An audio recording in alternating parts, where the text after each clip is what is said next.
right. So welcome everyone for the latest installment in the Kava Infosys lecture series. So we are very happy today to have Shreya Vardhan from Stanford, who's going to tell us about recent progress on the black hole information problem. Let me just say that this is the first in a series of 3 talks that Shreya is going to give. The next talk is tomorrow at 11 a.m. the same place. And the third talk will be on Thursday at 10 a.m. again in the same place. So Shreya, please. Okay, great. Yeah, thank you so much for the invitation to give this lecture series. It's really a pleasure to be here. So I'll be talking about essentially 2 different ways of understanding recent progress on the black hole information problem. And in this lecture, I'll try to give an overview, starting from very simple things about what this problem is and what questions I'll be addressing. And then today I'll try to go into some more detail about something called the equilibrium approximation. This is based on a paper with Hong Liu and some work with Chris Akers, Nat Engelhardt, Daniel Harlow, and Jeff Huntington. Okay. So let me start with just introducing what the black hole information problem is quickly. So in principle, for a black hole or any other gravity system, if we want to understand its full quantum mechanical description, then we should treat both the metric and the matter fields as genuine quantum fields. And this would give the fundamental description of the system. But this is very hard to do in practice, and it's not at all understood how to treat a fully quantum theory of gravity. But what we can do in many cases is if we have low curvature and low energy density in our spacetime, then we can keep the metric fixed and quantize only the matter fields on this fixed spacetime background. And this is something which in this talk I'll refer to as the effective description. And we expect it to be a good approximation under these conditions. So in the 1970s, Hawking studied this effective description for a metric of a black hole formed from the collapse of some object like a star.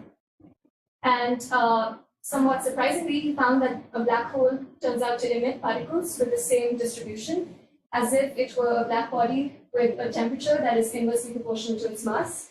And because of this particle emission, the mass of the black hole decreases.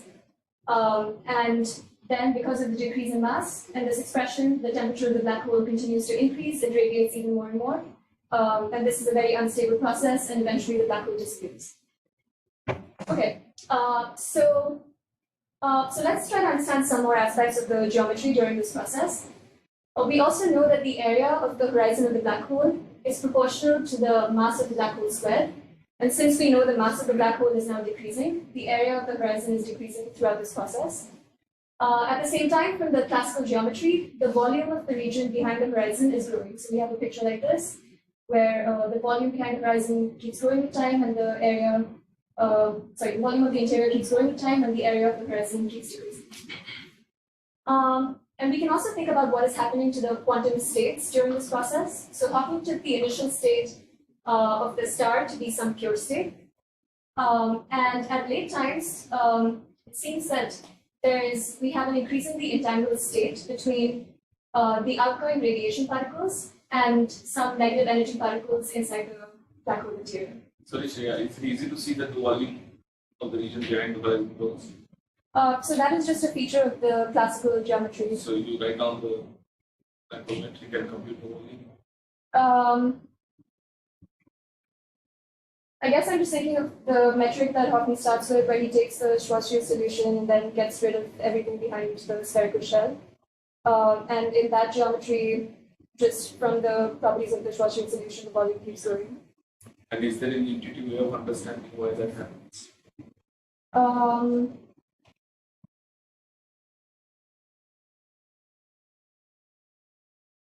Naively, one would have expected that if the radiating the volume should also.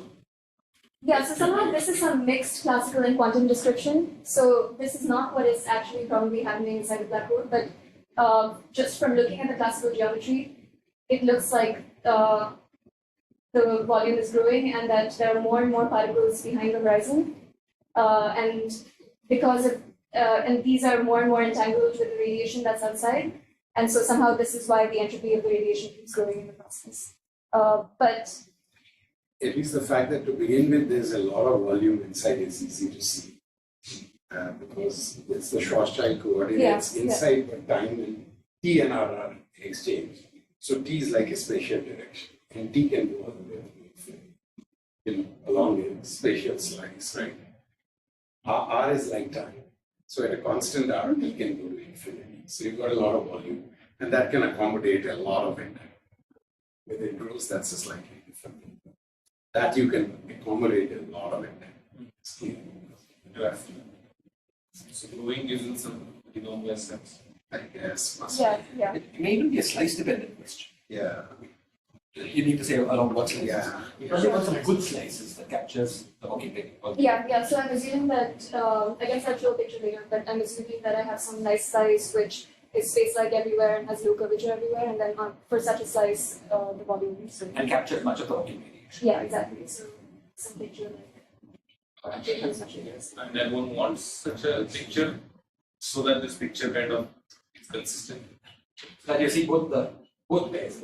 So Yeah, so this picture will not turn out to be consistent because something very strange is happening here where supposedly the black hole interior is growing and growing, but eventually you know that the mass is decreasing throughout this whole process. So it seems like eventually this part just disappears at the end of the evaporation process, and then you're just left behind with the radiation particles. So this was exactly what Hawking pointed out as the big puzzle, that in the end of this process, you're just left with some mixed state of these radiation particles. And in particular, if you use some cartoon picture where these entangled states, each of the radiation particles can be thought of as being in some maximally entangled state with the particle behind the horizon, then it seems like what you're left with in the end is just the maximally mixed state of the radiation particles. But in quantum mechanics, under unitary evolution, you can never have an evolution from a pure state to a mixed state. And so, so this was the source of Hawking confusion. Shreya, Yeah. so what's the significance of the black dot? What does the black blob mean? Oh, yeah, sorry. So I was using the black blob to indicate that throughout this process, the area of the horizon is decreasing. So this is just some cartoon picture. So gray. it represents the horizon. Is that the thing, or what? Yeah, that's what I'm trying to do. Yeah. So I mean, okay, maybe you will come to that later. But in a holographic description, you have some system that's supposed to represent a black hole, and what is the separation between the horizon and the inside of the black hole? I mean, in the sense that maybe when you come to this, I think that I think what I'm about to say next will make me. okay. So in this picture, I'm showing the high specificity, but it's not really playing any role. But somehow we have some hints, like even at this stage, that this is not the correct picture because somehow we expect that in the full quantum mechanical description of the black hole, the number of degrees of freedom in it should be proportional to the horizon area instead of the volume of the interior as it looked in the previous picture. Okay, so in particular, the number of degrees of freedom should be given approximately by the Bekenstein-Hawking entropy, which is the area of the horizon divided by 4 GeV. And there's a lot of evidence from this from different perspectives. So one perspective is that the quantity on the right-hand side can be shown to obey analogs of the laws of thermodynamics, with the temperature and the energy being the mass of the black hole. So for instance, it obeys the first law of thermodynamics, and it always, in classical gravity, it's always a non-decreasing quantity. So it seems to obey an analog of the second law. So there is good reason to think of this as an entropy. And for special cases, this relation has been checked more explicitly using string theory by actually counting the number of microstates. So if we believe this picture, then instead of the picture on the previous slide, I should have had something of this form where I start with an initial state, it collapses to form a black hole, which initially has a large number of degrees of freedom. And then the black hole is becoming smaller with time, the radiation is becoming larger, so the degrees of freedom are being transferred. And then eventually I end up with just the radiation. But again, from the analysis of the previous slide, it seems like the radiation ends up in some mixed state, like some thermal density matrix, rho beta, even though the initial state was pure. So there seems to be some contradiction with unitarity here. And in fact, we can find, now with this picture in mind, we can find a contradiction at an earlier time before the end of the evaporation process. So we use the entanglement entropy of the black hole and the radiation. So it's written explicitly for the radiation here, where you find the reduced density matrix of the radiation by tracing out the black hole, and then find minus trace of rho log rho. Sorry, Shreya, to Yeah. get so technical so early, but just to say, I mean, part of the problem with the kind of semi-classical approach, which has been useful, but anyway, the problem is if you actually try to compute the entanglement entropy of the radiation, as you know very well, you get infinity because of this, usual divergence Yeah. at the horizon. And, one wants a total answer in the end, which is, if you had an initial pure state that fell in, you're left with black hole and radiation. A satisfactory formalism should give you an answer outside which is finite and equal to, at best, as big as the area units of G Newton, right? So where I'm going with this is that, that itself exposes the limitation of the semi-classical approach, and how can we hope, I know there's all this progress with islands, but at some deep level, how can you hope to solve the information puzzle if the answer in the formalism you use for total entanglement outside is infinite? You know the UV divergence. Yeah. You can say now we'll renormalize G Newton. Yeah, I thought that was what people say. Yeah, but you're left wondering, is that correct? Is you don't have a UV complete theory, and if you, in an effective theory, if you deal with processes at energies which are very low, it's okay. But if you actually trace Hawking quanta, they are extremely high in frequency. And you don't have a fundamental theory that reliably gives you a finite answer. So, right, I'm sorry, Yeah. please go on. So, but I'm just saying, it worries me a little bit that people are claiming success of the information puzzle based on islands and so on. Very good ideas, new saddle points, but actually the formalism is hugely limited. So are we really solving it? Okay, never mind. Just to lay it out there. We'll come back. I apologize. No. But sorry, just to follow up on that, there are various about this renormalization. Is it true that Newton constant is not renormalized at 1? It is renormalized. At 1? Yeah. Why would you say that? Well, okay, let's go to supergravity. Supergravity is not renormalized. Oh, yeah. Okay, but entanglement entropy picks up a divergence anyway. So I thought it's not let's say any great supergravity is not renormalized, like 7 raised to something, right? No, but maybe in a black background. Okay, you mean you preserve. Well, let's do. UV. So this whole business about renormalization I've never gone through. Okay, what I also haven't gone through it yet. what I can vouch for is that if you just take Einstein gravity, take Einstein gravity and compute the one loop renormalization of G Newton, That and you take two polarizations for gravitons. okay, then it works. But do you agree that in supergravity it appears nicely as a puzzle? Because Okay. entanglement and entropy will Yeah, it doesn't cancel, right? Yeah. How does it work? Gosh, I thought it did. I thought this was the, but I've never checked it in Entanglement and entropy will supergravity. cancel. I mean, Fermions and bosons. No. The statement is that it does get renormalized the same way. I haven't checked it. Well, that's what I said. Yeah, so but Newton's constant does not get it. Even the string theory does not get it. This Okay, sorry. Yeah, but I Shows- guess shows I'm my- not able to understand why. So this is just a problem in any. Why is this a problem unique to the black hole situation, the UV divergence? I'm just saying, black hole evaporation is not, strictly speaking, a low energy process. Yeah. Because, the quanta, let's say we are measuring frequencies as seen by Schwarzschild time, then at least, the frequencies are extremely high. Okay.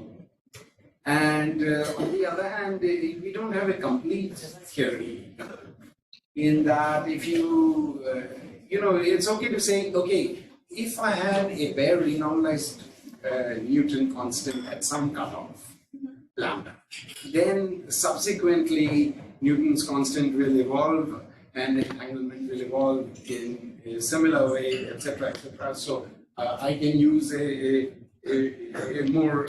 bigger length scale cutoff and get a renormalized Newton's constant and have a sensible answer. So it's RG invariant.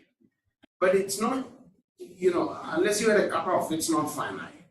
And what worries me is if you have a cutoff, you have to be careful if you're putting it in Schwarzschild time, can you then compute Hawking radiation reliably? And by the page time, the frequencies are so incredibly high that no reason, no cutoff, even at the Planck scale will let you do it.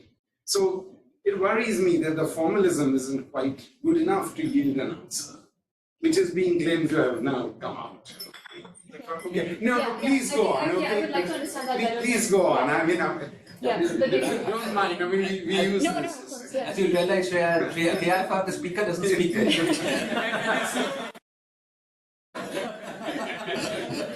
It's no reflection at all. It's just- Absolutely. No, I'd be happy to discuss it more later, actually. Please. Yes. Okay. Okay, so, yeah, but I guess in this picture, what we discussed so far, there is still a puzzle about whether this pure state eventually evolves to a mixed state at the final time. But if we consider the entanglement entropy of the radiation and the black hole, then we actually get a contradiction at an earlier time, because somehow we want the full state of both the black hole and the radiation to be a pure state throughout this entire process. And in a pure state, we have the property that the entanglement entropy of any subsystem is equal to the entanglement entropy of its complement. Okay, so this would mean that in the setup, we want at all times that the entanglement entropy of the black hole should be equal to that of the radiation. But from Hawking's calculation, it seemed like the entanglement entropy of the radiation was just growing throughout the evaporation process along this red curve. But the entanglement entropy of any quantum mechanical system has to be upper bounded by the log of its dimension, which for the black hole is just the Bekenstein-Hawking entropy. And the Bekenstein-Hawking entropy is decreasing throughout the process along this blue curve. So this seems to tell us that after the timescale at which these curves intersect, called the page time, there is no way that we can have the entanglement entropy of the radiation be equal to that of the black hole, which is upbounded by this. And so we have a violation of unitarity after the page time. But it's still expected that somehow this is not the whole picture. And in particular, from the ADS-CFT duality, we expect that this system should be dual to an ordinary unitary quantum field theory without gravity. And so we expect that in their true fundamental descriptions, black holes should turn out to have a unitary time evolution and be highly chaotic systems.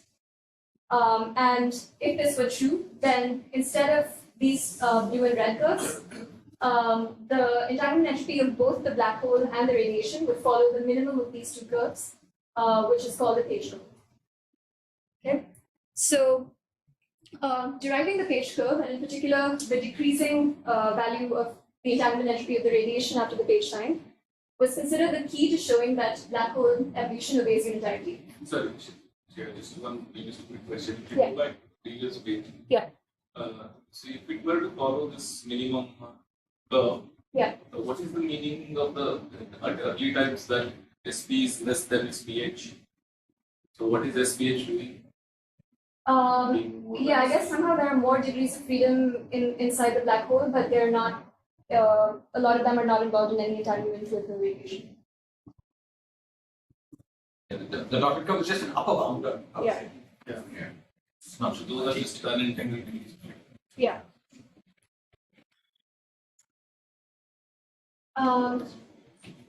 Right, but it was previously expected that in order to actually go from the effective description to the fundamental description, you would need some highly non-perturbative corrections from quantum gravity.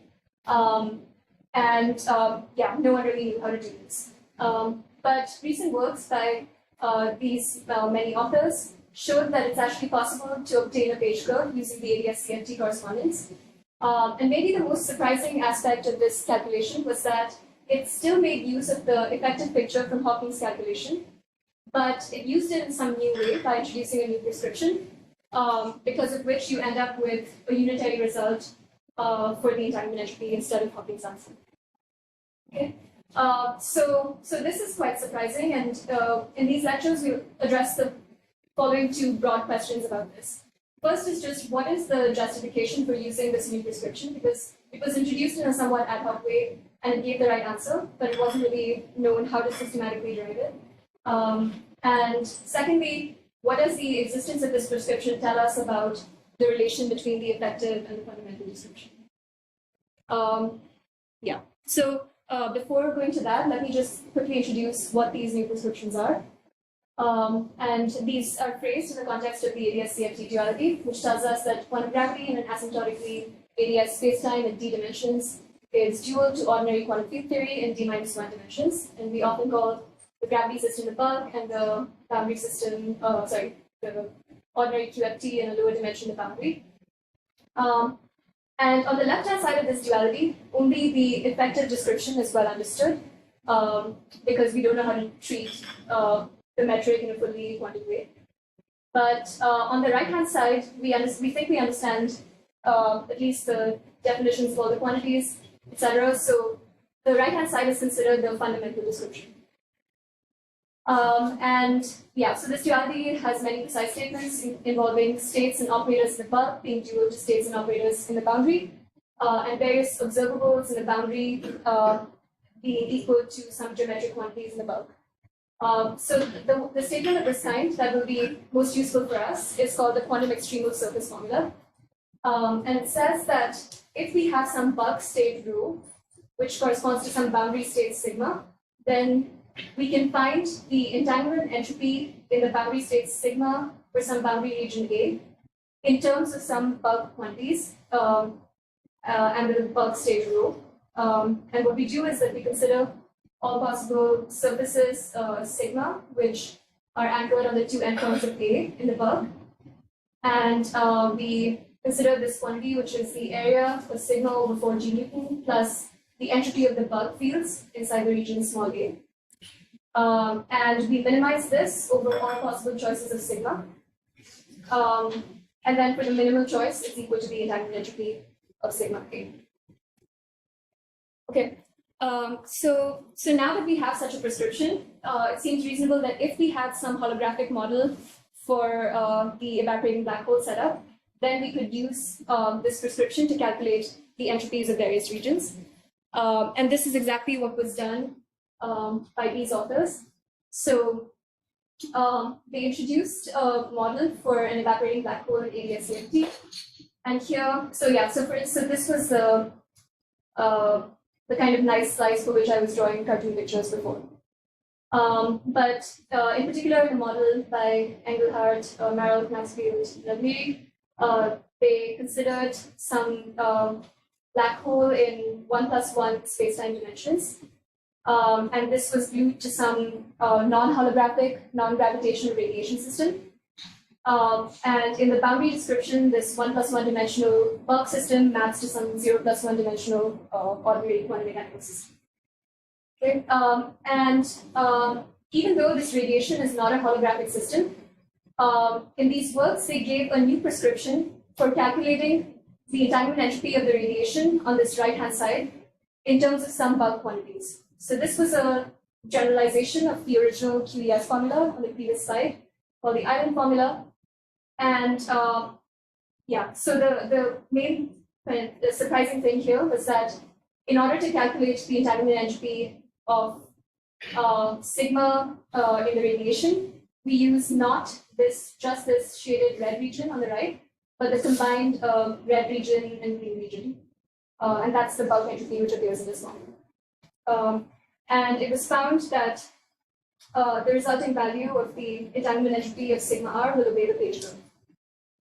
Shreya, maybe Yeah. I can now come back to the question that you asked. Yeah. So, look at the top right diagram in which the black hole is some quantum system, which is that dot. Yeah. And so, how is the evaporation? Now, okay, let me say. So the Hilbert space of B, Yeah.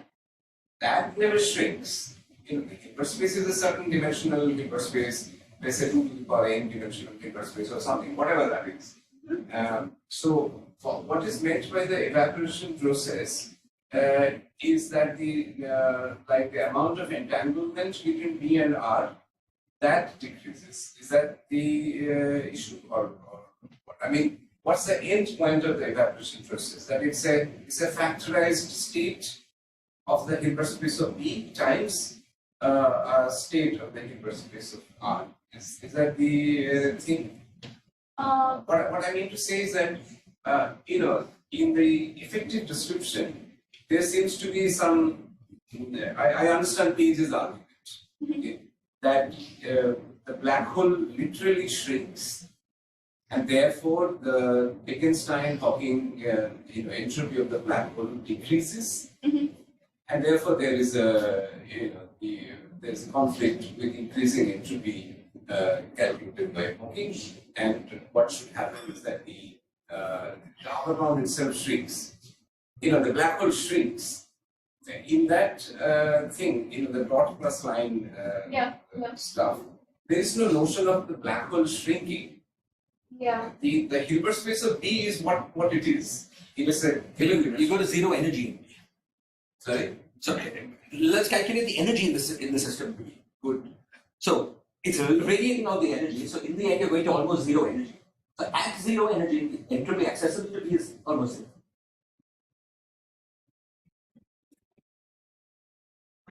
Isn't that the answer? Yeah. So meaning that it's like a ground state of Exactly. So ground state of B times some state of R. Huh? So that's the thing. So if I so I just wanted to I see. Yeah, I guess that's a nice way. Yeah, I was just going to say that you can treat the entanglement entropy of the black hole as a proxy for the number of degrees of freedom in this case, but I think maybe that's a better way. thanks. Sorry, I should. Yeah. Just to make sure, when we compute the contribution that the green region makes Yeah. from the quantum external surface leftward, I guess, we include both the entropy for the radiation, the trace rho log rho part, and the area at the quantum external Yeah, surface, right? that's right. Yeah, I just didn't. No, that's fine. This is an intro, but I'm just making sure. Yeah, that's it. Just a tangential question. So, I mean, here you are using ADS-CFT correspondence when CFT is leaking out energy. So, Yeah. what is the qualitative change in correspondence on the both side? Sorry. I mean, the B is leaking out energy to R, right? Yeah. So, in what sense can I talk about some sort of a dual gravitational system? B. I think in the geogravity picture that's just coming from the black hole emitting particles into the radiation. So that would be the same as Hawking's picture somehow, but What I'm wondering about is that usually one says that there is a stress tensor and that is given to some gravitons. Uh-huh. Now there's no concept stress tensor on the boundary. So do I talk about these gravitons the way I used to before, or I don't know much about. It's all the Yes. stuff that Subrat and friends keep saying, right? I never understood. Yeah, I guess my understanding of this is just that because you have a transparent boundary condition here, somehow these particles just leak out from the boundary into the radiation. You should go on, but I think roughly the statement is since the bulk now corresponds to a boundary theory with a non-conserved stress tensor, the bulk graviton. so for non-conserved stress tensor we can just say that there is no operator of that particular type. I think There is just no stress tensor. I mean, usually the statement is that, okay, now there's a source terminal for me. Right? I mean, I think, anyway, you should go on, but I think the statement Subrat and all make, to the extent I understand it, now if you look at the bulk which has this boundary B, then that has a graviton which has a small mass. No? Yes, Wrong? that's what they That's say. the statement I understood. I never understood why it mattered. Locally, nothing is changing. Yeah. All that happening, as Shreya says, is the graviton is leaking out. I couldn't understand. I have never understood. No, but how do you reconcile this with the fact that CFT just does not have an operator with that particular dimension? Whatever D.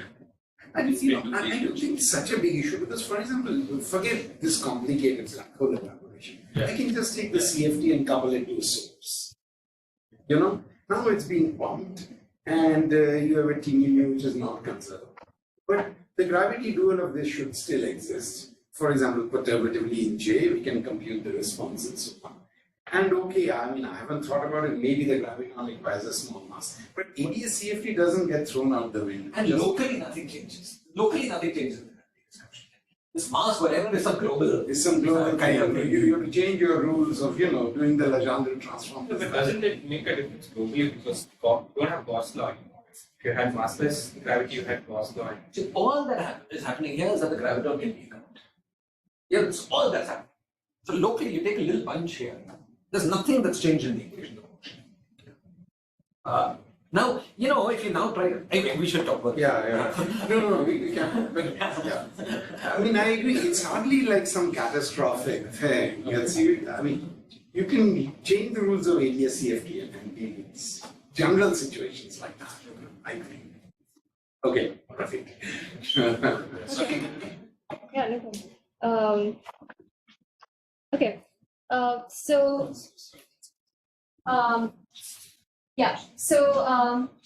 you can, so essentially, even if you didn't understand, I didn't describe this prescription in detail at all, but this was mostly just to say that there's some way of still using this effective picture to get the right answer. I'm sorry, and in this last picture, you're supposed to compute the entanglement in that row entanglement bar. You're supposed to compute the entanglement of the pink plus green with white. Right? Yeah, exactly. Yeah. So it's this union of these two regions, not adding them independently. Okay, great. So, and then this island prescription, some way of deriving it was given in terms of a new prescription called replica wormholes. And this was a prescription that was given for the n-Renyi entropy, which in the n going to one limit reduces to the von Neumann entropy. And it's again defined in this way in terms of the reduced density matrix of the radiation. In particular, it involves the nth power of the reduced density matrix. And so, for instance, to calculate the second Renyi entropy, you need two replicas of the system.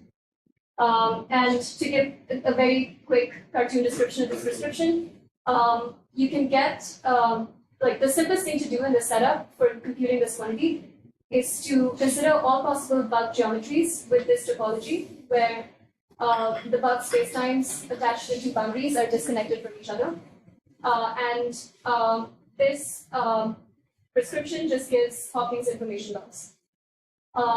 But you can also do something else where you consider all possible geometries with this topology where the two boundaries are connected and you integrate over all possible bulk spacetimes which look like this. And these geometries are, these contributions to the particle are called replica wormholes. On analytically continuing to n going to 1, these give rise to islands. And they give a unitary result for the entanglement of the radiation. But again, this replica wormhole description is a step further, but it still doesn't quite tell us why we should be computing the time-evolved entropies of the black hole and the radiation by using this prescription, and why we should include these wormholes, and why they always turn out to ensure unitarity. Yeah. Right. I thought that the reason being given to include the wormholes was that, well, you try and do the replica trick calculation and all saddle punch in the, the n going to infinity, G Newton going to 0, in the semi-classical. Yeah. And this is a saddle point too, so let's include it. And after some page time, it makes it up.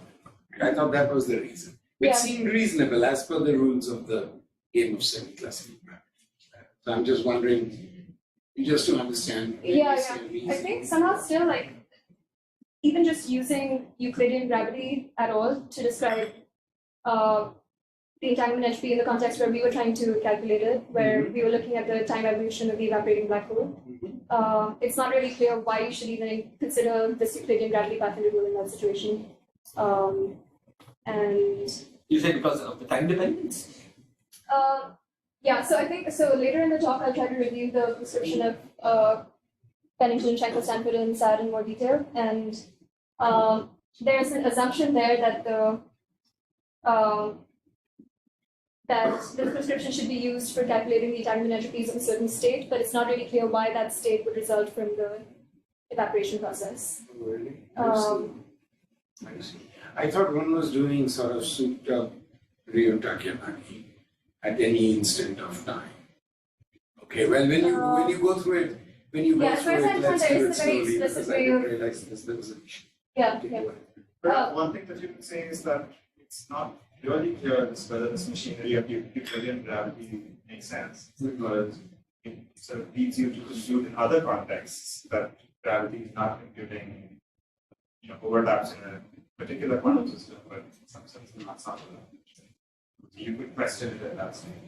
Is this machinery sensible? Yeah. I guess, yeah, that's one Okay. issue with Euclidean gravity. And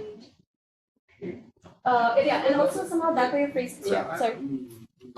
So just to understand, was the time dependence is essential to your confusion, or even in a, I mean, if we could ignore the fact that it's time dependent, would you be less confused, or? I thought time dependence is not important because it's very slow. Yeah, That's no, why I that's, was thinking they were doing it state at Yeah. any instant. They said, let's do a saddle. Okay, but yeah. But so is the issue to do with time dependence, or is that irrelevant? sense in this, because I think these non-trivial Euclidean wormholes will only contribute at big enough.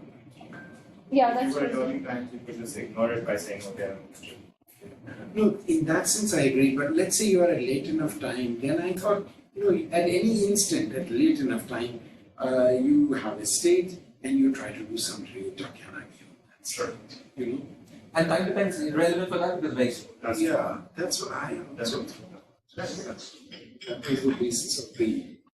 Yeah, I guess just to cycle that, even on a single time slice, I guess it's not clear that this, like the state which appears on a single time slice in this geometry is the same state as the one for which they're calculating the entanglement entropy, because they have some, they give some rules for calculating the entanglement entropy using the path integral. Yeah, and it's not clear that It's not really clear how that comes from something like,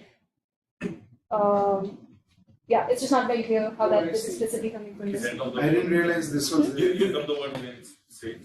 Yeah, yeah, so I'll try to. You review tell us that. in more detail. Yeah. Okay, that's good. I didn't realize this. Yeah, and also it seems from this way of phrasing things that like including replica wormholes is somehow an intrinsic property of a gravity theory. That there is no analog of this in general quantum many-body systems, and it'll turn out that actually they come from something very universal in any quantum many-body system. So yeah, so that's another way in which this perspective will be different. But Okay. here at this stage, the statement is that if you take into account the replica wormholes, one can show the QES formula. The QES formula follows from this. Is that the statement? The QES formula with islands, yeah, with islands, yeah, yeah.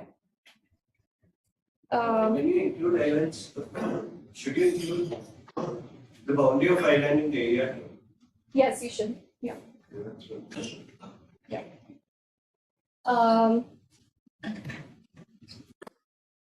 So just to give an overview of what I'll be doing in the lecture. So today I'll be talking about something called the equilibrium approximation. And the perspective here would be that the black hole information problem can be seen as an example of a more general puzzle which arises in any chaotic quantum many-body system.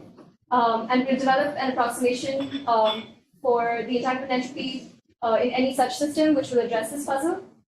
And then we'll treat black holes as examples of ordinary quantum many-body systems with unitary evolution. And this will give us a way to systematically derive replica wormholes.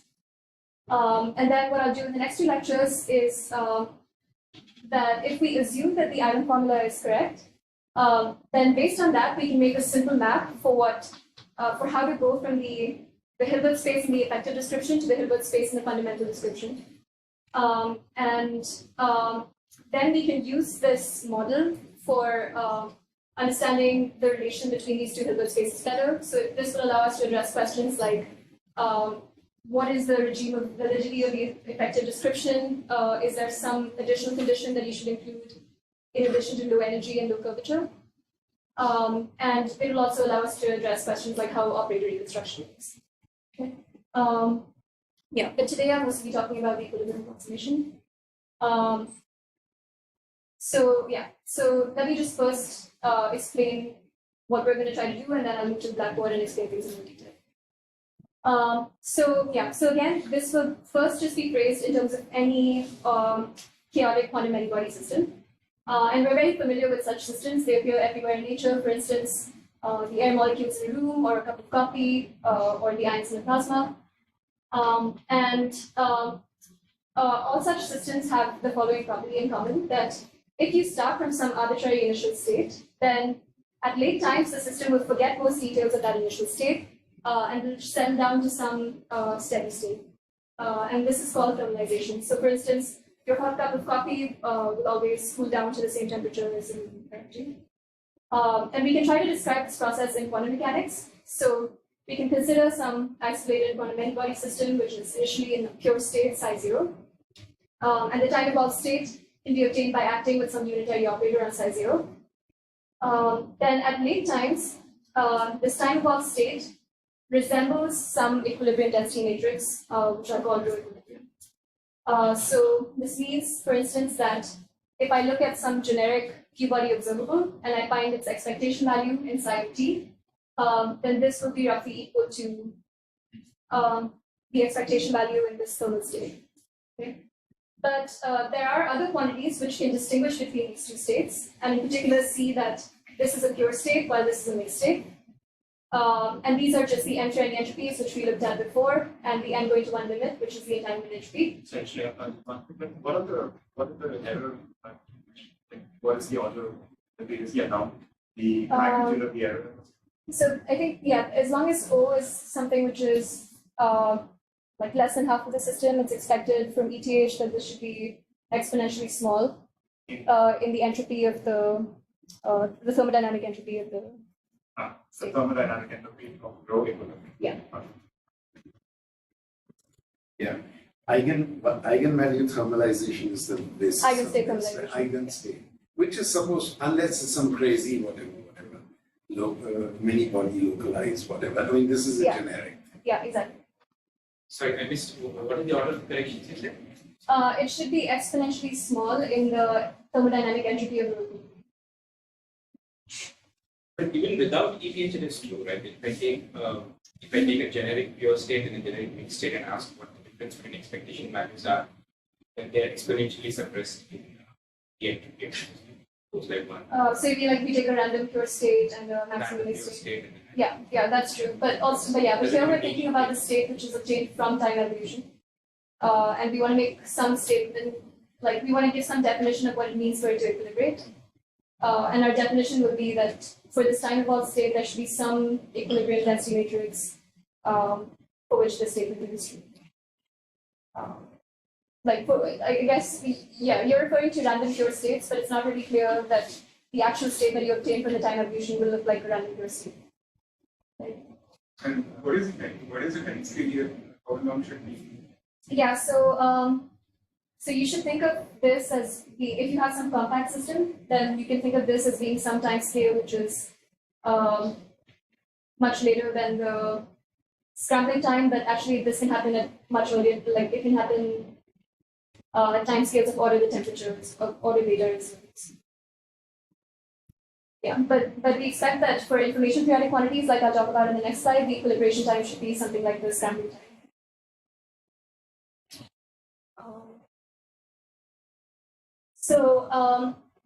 So if you look at the n-trend entropy in these two states, then this will behave distinctly between the pure state psi of t and the mixed state rho equilibrium. And this is a more general version of the confusion that we had earlier. So in the pure state psi of t, we always have to have that the entanglement entropy of some region is equal to that of the complement.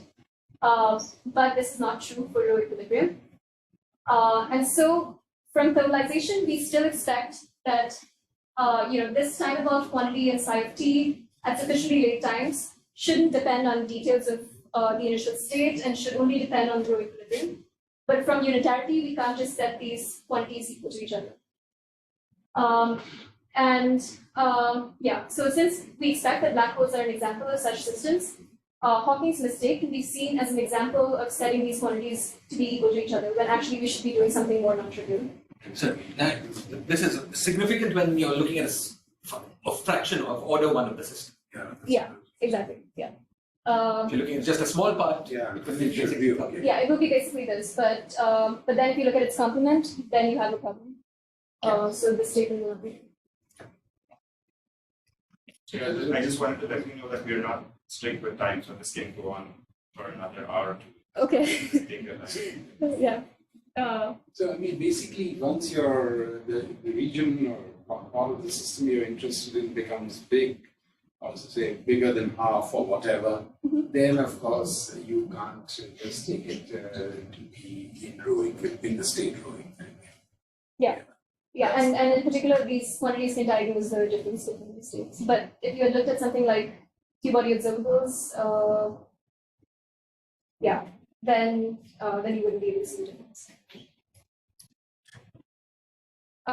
Okay, so Yeah, share this. So the if you have some roughly local observable, then their expectation values you can describe in terms of a reduced density matrix of a small region in which all exactly. all operators of this string that is called O are in.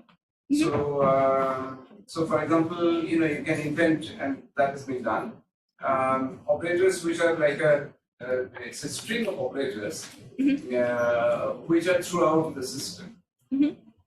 For them also, that kind of expectation values will not equilibrate. No, Right? yeah, So we it's expect not them just you don't have to go to the linear entropy to see this.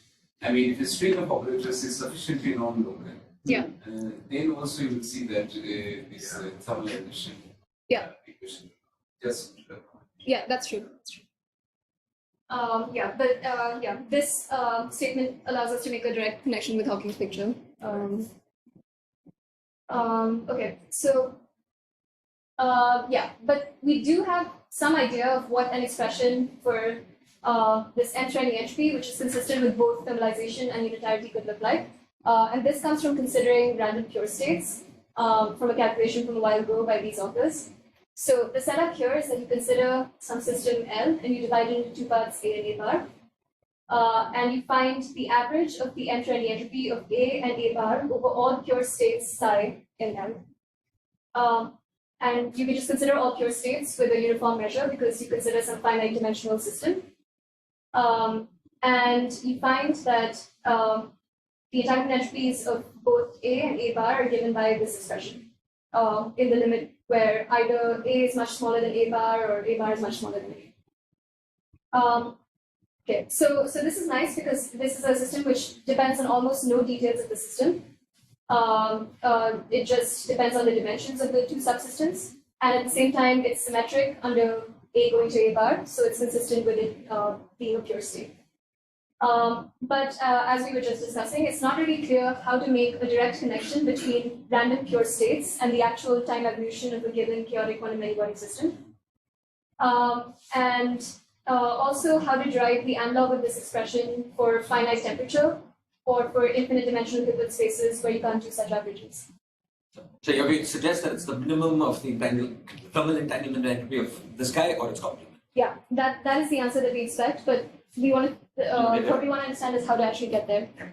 So when you say that now you want to consider a particular state, could it even be a eigenstate? No. In general, I'm not considering energy eigenstates. I'm considering some generic out of equilibrium initial pure state, and then its time evolution. But one could have expected the same answer from ETH for. Yeah, exactly. Yeah. I see. It's not really clear how to systematically get that connection, but we do expect that it's true. I mean, in case of ETH, you don't need to. I mean, you can just focus on one particular state You don't have to, average over. That's the big deal about ETH. Yeah. That the randomness is in the correction part.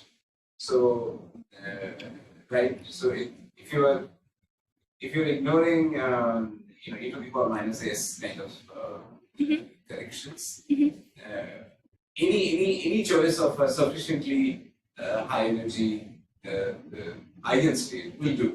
You don't have to average over anything in order to see the thermal property of expectation values of operators Yeah. in an eigenstate. Mhm. You don't have to do any summing over such eigenstate. Yeah, Any one choice.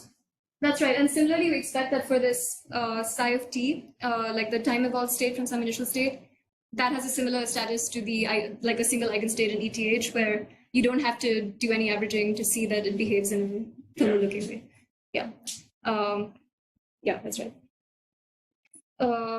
Okay, so then for the rest of this talk, we're going to try to develop an approximation for this quantity, and it will be valid for chaotic systems at late times and which have large Hilbert space dimension. And this expression will turn out to be only dependent on rho equilibrium, but it will be consistent with unitarity. So the Hilbert space dimension is large but finite. No, it can. So I'll be using something called an effective Hilbert space dimension, which would be, like, for instance, the partition function, and that's the quantity that I'll assume is large. You can work with it. Yeah, yeah. Okay. Yeah. So I guess it's been exactly an hour. So go until you feel it's. Okay. Yeah. You're going to use the word, right? Yeah. Okay. 1 second, Shreya.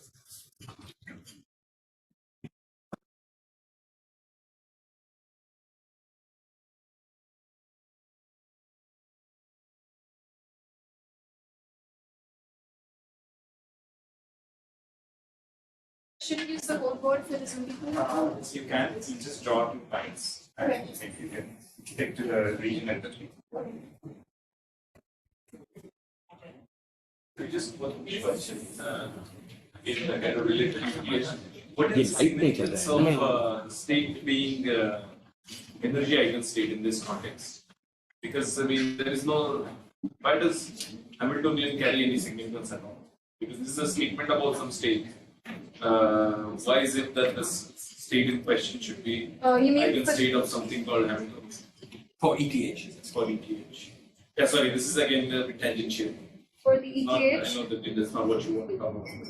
No, for the ETH, you're saying why should it be a statement about the eigenstate of the Hamiltonian? I think it's most useful when you consider it as a statement about the eigenstate of the Hamiltonian, because then you can make some statements about like starting from a typical pure state in some small energy band, and then you can argue using ETH that at late times the expectation value of some operator should look. The Hamiltonian is not very significant. You can choose any Hermitian operator. I mean, a random Hermitian operator. Only the error formula will involve the entropy from that operator. Okay. That's the statement. There is nothing holy about a particular choice.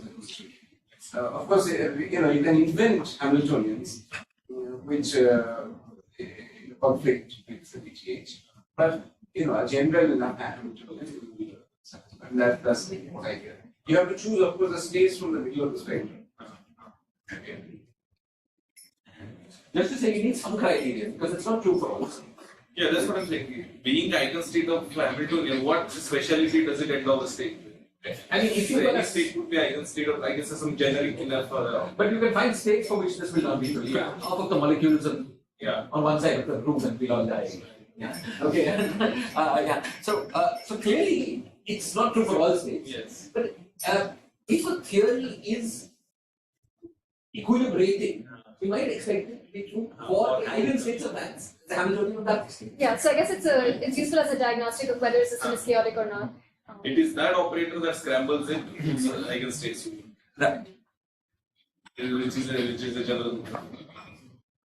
Sorry, maybe. I said something. Yeah. Yeah, somehow, yeah, it should, yeah, like you said, you can take any state, it'll be the eigenstate of some Hamiltonian, but then in general, that Hamiltonian will not be chaotic. Yeah. Okay. So, yeah. So now I'm going to just explain how to derive this approximation for the entering entropy. So our starting point would be to assume that there is some state rho equilibrium, which psi of t resembles macroscopically at late times. Okay. Yeah, this is related to the talk that Hong gave us. Is this correct? Yeah, this will be pretty close to that. I think, yeah, this was a couple of years ago. Yeah. Yeah, but hopefully I'll get to go through No, more it'll of be the great. details. It'll be great. Because Okay. I have, yeah. Okay, good. That was just to get the context. Yeah, that's right. No, it's very similar to that. Yeah, so some in general we would take this to be the form I alpha over Z alpha, where I alpha is some effective identity operator, and Z alpha is its trace to normalize the state. Sorry, Shreya, how do I go about finding this rho? Is there an algorithm? I mean, maybe you'll get to it. Yeah, you can't. So I'm going to assume that for every such initial state, you can identify some rho equilibrium. Okay. So, but in principle, I'll give some examples and then mention like in what context you will use I them. think, sorry, I thought what you would do is just take the total energy of the system and then say, okay, up to the fact that microcanonical and canonical might be a little different, Yeah, take the thermal density matrix, which gives you that energy. right. That's Although not actually really what it is, for the Renyi entropies, the microcanonical and the canonical are different. are different. Yeah, for the von Neumann entropy, the difference goes away, but for the nth Renyi entropy, somehow you get, like if you do the saddle point approximation for the microcanonical ensemble is different from the canonical ensemble. But then, yeah, somehow you can roughly consider that if you have an initial state which had a small spread in energies, then you should use the microcanonical ensemble. And if you had a state with a wider spread of energies, then you can use the canonical ensemble. I thought as the dimension of the input space becomes big or effective at any temperature, the number of accessible states becomes big enough. Those differences go away, and this is not true, is it? I mean, between usually we say in thermodynamics, the specific heat is big enough. The difference between microcanonical and canonical. In thermodynamics, that's certainly true. Yeah. Yeah, but I guess for any Not given here. quantity, you can ask whether it'll be the same or not. So for for operator expectation values or endpoint functions, I think it is true. But and for the von Neumann entropy, it turns out to be true. But for the Renyi entropy, it's actually different. So this was sorry. Strange. I mean, Yeah. very surprising. Yeah, this was pointed out in a paper by Grover. I think it was Grover and Liu from a few years ago. It was called Renyi entropies of periodic eigenschools. Anyway. Yeah, but this is kind of surprising. For example, another thing you could do is you could pick some, algebra simple operators and try to find the density matrix which matches. Yeah, exactly. Yeah. That could be another way of getting. Yeah. Yeah, you could, yeah, in cases where you can do that, that's the, yeah. That is what I want to do. yeah, that is what you can do. I say just make sure the Yeah. So one thing I could have done is I could have picked some algebra simple operators, computed the correlation functions of those inside, and then try to go find some kind of maximum entropy state which reproduces those correlation functions. Right? Yeah, exactly. I was checking whether that's what you. Yeah, you can do that. So, and you said I is identity. What is that?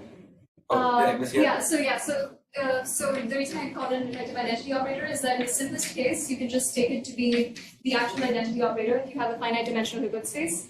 And then this rho equilibrium is just the infinite temperature thermal state.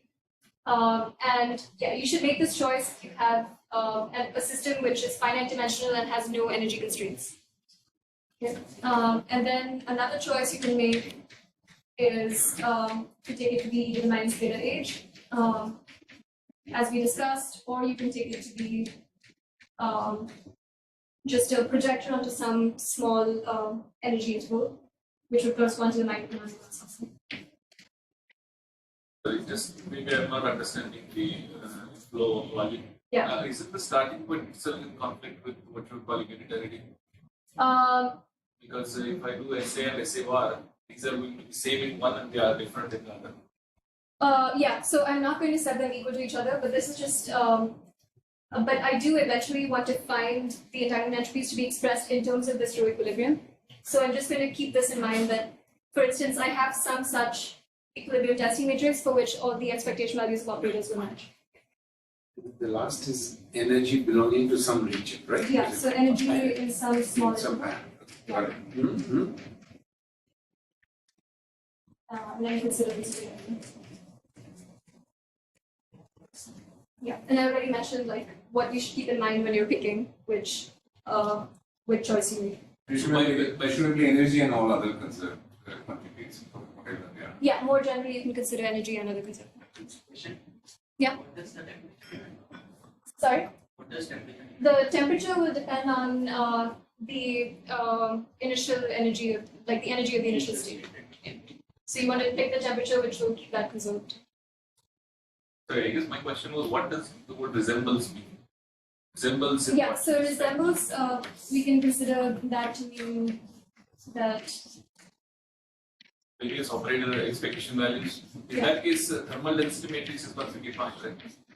yeah, You were also worrying about the Renyi entropies not being, for the between you don't these want to sometimes don't want to choose two, right? And for that, there's some other consideration than what you just said. yeah. So what exactly are you mean by this?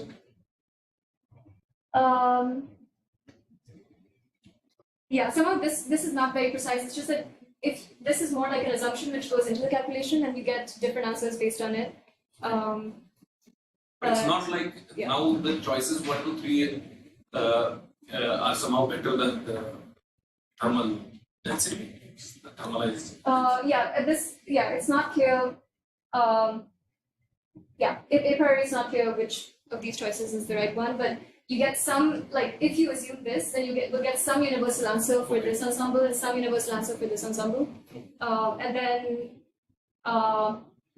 so then you can derive some conclusions about universal properties of entanglement entropies and thermalized states from that. But for a particular initial state, it's not really clear how you should pick these. But presumably that's what you tell us, that for the time evolved state, which one is good? I thought that's where we were headed. Is it? No, I think for any of these, we'll derive a unitary result, which will depend just on whatever equilibrium density matrix you have. So this was just to keep something concrete in mind. And sorry, you said that Renyi entropies differ between, let's say, 2 and 3. Yeah. Is that even for small parts of the system? No, I think it's only for some subsystem which will have order 1 fraction of the whole system. Yeah. Okay, that makes sense then. Yeah. I guess because the thermodynamic is a very crude concept. So when you're keeping, I see. Okay, Yeah. thank you. Yeah, all right. Okay. So we'll have this in mind. But now, Yeah. Clearly, if you give the whole system, I mean, the sum. Yes. yeah. Yeah, okay. But before we use this in any way, I'm going to provide 2 exact expressions for the time involved nth Renyi entropy. And in this, we will express the time involved nth Renyi entropy as a transition amplitude on 2n copies of the Hilbert space. Okay. So so this will look a bit tedious, but it's helpful to do for later. So we define this quantity, which is e to the minus n minus 1 S and A. This is just the trace of reduced temporal density about n, which in terms of the initial state and the time evolution can be written as sigma A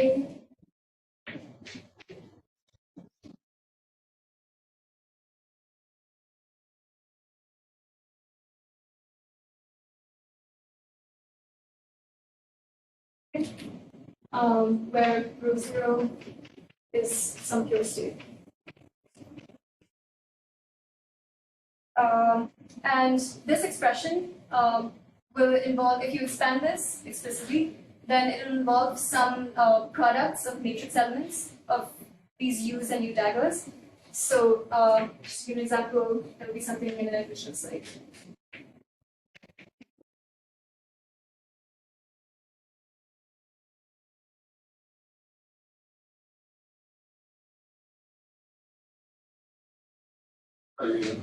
At this stage, you can just absorb U with the definition of rho zero. Um, uh, sorry. Instead of, you can define a psi zero prime, which is U on psi zero. Yeah, but somehow I want to understand the dependence on U in this expression specifically.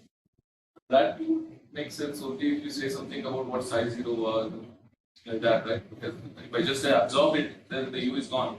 So maybe it will become clear later, but in what sense this split is useful? U and psi zero.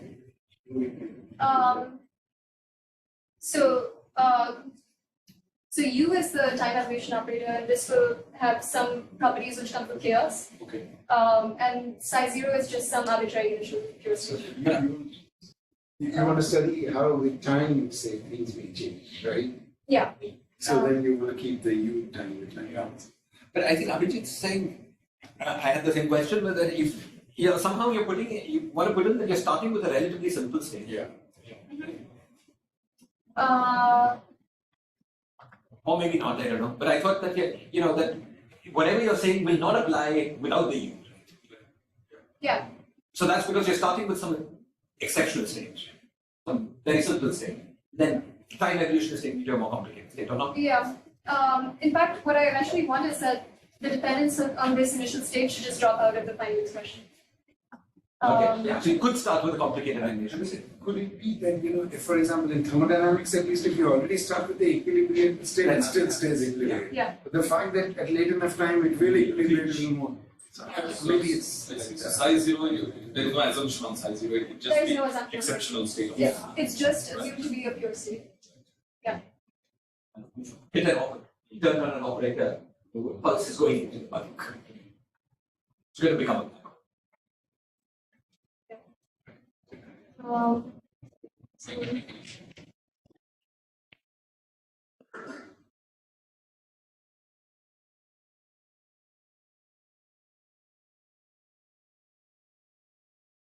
like you get n more copies of things which look like this, and then depending on how you take these traces, you identify these indices. So all the B's get identified with the one in the same copy, and all the A's get identified with the one in the next copy. So, but we know that each such each such matrix element can be expressed as Sorry, Shreya, just a quick bit, but Yeah. I was very stupid. But if you've got some simple state, time evolving up to time t to a complicated state, the reverse process is also possible. You could have started with a complicated state as an initial state, Yeah. and time evolved gone to the simple state. So something is going to be Yeah. somewhere you need an assumption. we Some chaotic aspect is okay. Chaotic and we use properties of U, but we don't necessarily need properties of rho for that, right? Like the property of U will be such that you always evolve to a complicated state no matter when you start. there's no such thing as always evolving to a complicated state, right? Because you have an evolution from a simple to a complex Yeah. state. The reverse is also possible. Yeah. But here, this approximation will not know about those cases. So somewhere, okay, we'll see where. that Yeah. comes in. For example, if you take psi naught to be an energy, I can say. Yeah, then nothing happens, right? But I guess, yeah, we're assuming that you don't do that. So you Okay, so consider it's some change. sufficiently random superposition of energy, I can say.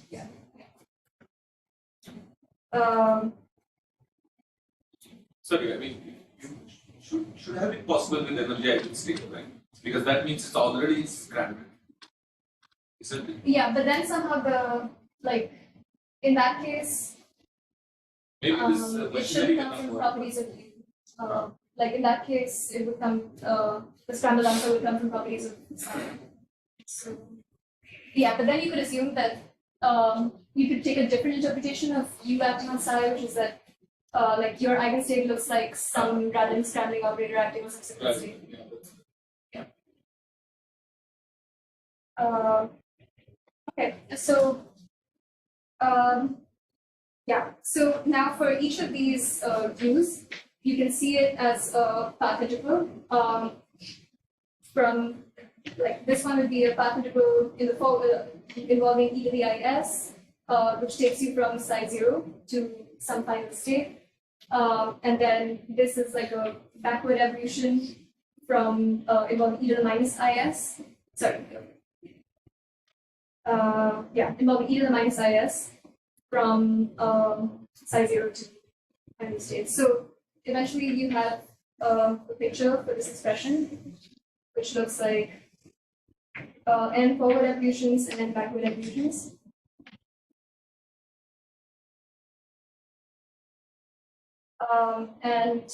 Each of these comes to the factor of e to the is, and each of these comes to the factor of e to the minus is.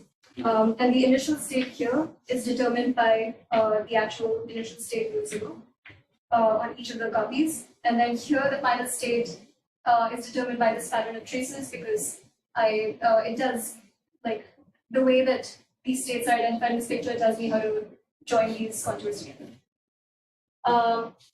Okay, so the inside the path integral, we have an expression which looks like. Actually, I haven't understood this guy. Okay. So time goes up here. Yeah. And what are these arrows again, please? So this is saying that here I should get the factor of e to the is in my path integral. So for instance, this contour corresponds to this first factor, Okay. where I have an amplitude from psi 0 to some final state. I see. So you put two copies of these arrows because you're considering rho squared? Because I'm considering I thought one and you and you diagonal, right? And then why are there two copies of you and you diagonal? Oh, sorry. No, Yeah. So Okay. yeah, so there should be two n copies overall. So there are n copies of shrinking Keltish. Exactly. So the first two are one shrinking Keltish followed by another blah blah blah. Yeah, but it's more like a Schwinger Keltish on two n piece because they're all joined together. Yes. So every adjacent pair has those B indices contracted, Yeah. and then there's some overall. Yeah, exactly. And then the A's are contracted. So this can be thought of as a B index, and then the A's are contracted between the second. Yeah. What is E? S is what? S is just the action of the theory. It's an evolution operator, right? Yeah, H, right? To the IH. Yeah, but I'm using the path integral representation. Okay. So I have some path integral. Okay, fine.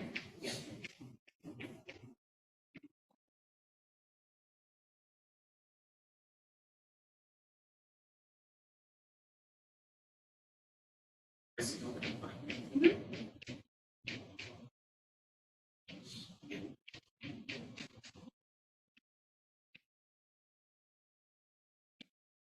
Five periods on A and the A bar is No, phi corresponds to all of these forward-going contours, and phi prime corresponds to all the backward-going contours. Oh, okay, so yeah. Right. I'm sorry, why are there, what is IAIV? IA. Oh, sorry. This IA1 is a basis for the subsystem A. Oh, you've broken up your system into two parts? Yeah, because corresponding to A and A bar. Ah, okay. Yeah, and that's why I get different trace patterns in the different. Okay. Okay, thank you. Yeah, so eventually I end up with some path integral which looks like this. And then one thing that you can notice in this expression is that if you consider the special set of configurations where you set each phi I equal to some phi prime. So phi prime was sigma I for some permutation sigma in Sn. Then for all such configurations, this exponent in the path integral vanishes. Such contributions will always give some time independent contribution. So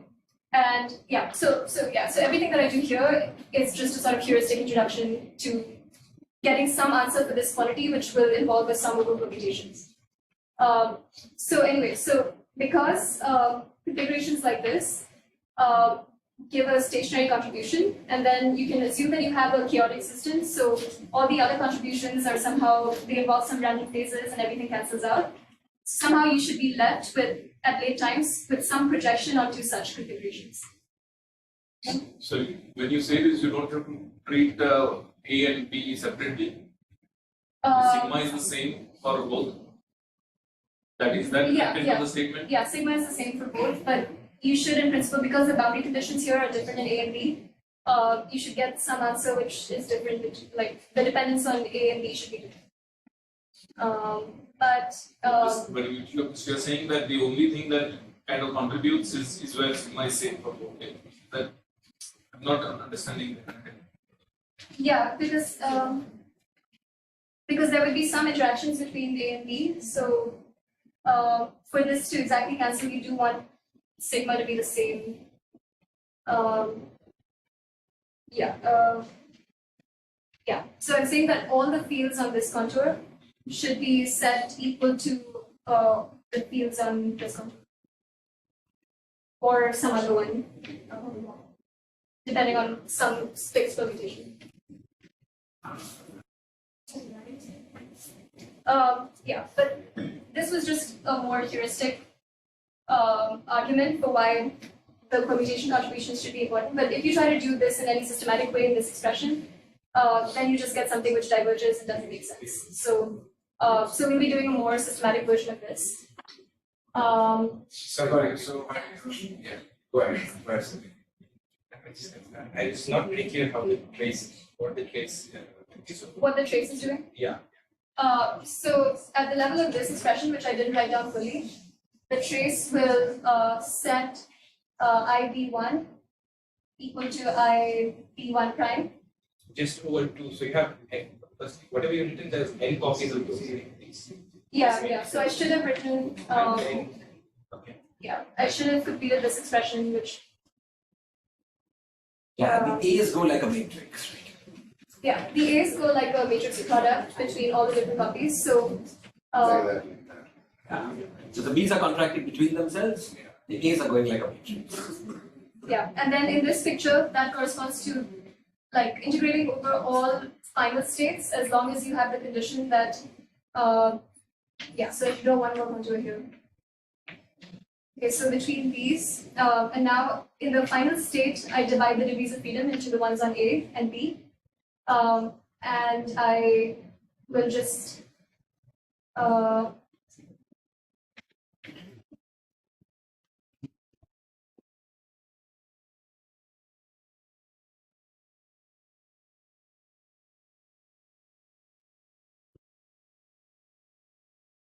then for the B's, I should just contract with the adjacent copy for each of them. And then for the A's, I contract this one with this one. And then I keep going like this between all the different copies. And eventually I contract this one with the final. Okay. And I should think of psi naught as some linear combinations of these IAs and IBs. Psi naught is. I can express it in the Yeah. basis. Yeah, because this is just a basis. And so and psi naught will appear downstairs there. Yeah, and psi naught is actually just, yeah, like for each of these contours, you just have psi naught. So matrix elements between psi naught and these IAs. The projections. Yeah, or you can phrase it as the initial condition is that the fields are equal to psi naught. Right, but if I want to write on this A B basis, Oh, yeah. it will be Yeah, then you get some sum over coefficients. Yeah. many, yeah. Yeah, that's okay. So now when you say that only this kind of phi equal to the sigma, phi prime sigma contributes, does this lead to a different set of contractions, let's say from the bottom? That is the thing that eliminates all the psi naught dependence. Yeah, exactly. Like somehow when you do this, you get. Yeah, it's hard to explain in this expression, but it will be clearer later. But somehow you get a factorization between this top half and this bottom half. And then in the bottom half, you have to further impose some self-consistency condition, which will be related to this choice of row equilibrium for a given psi. So let me explain that once I have the more precise expression. Sure. So this was just to motivate why you should be interested in permutations in this.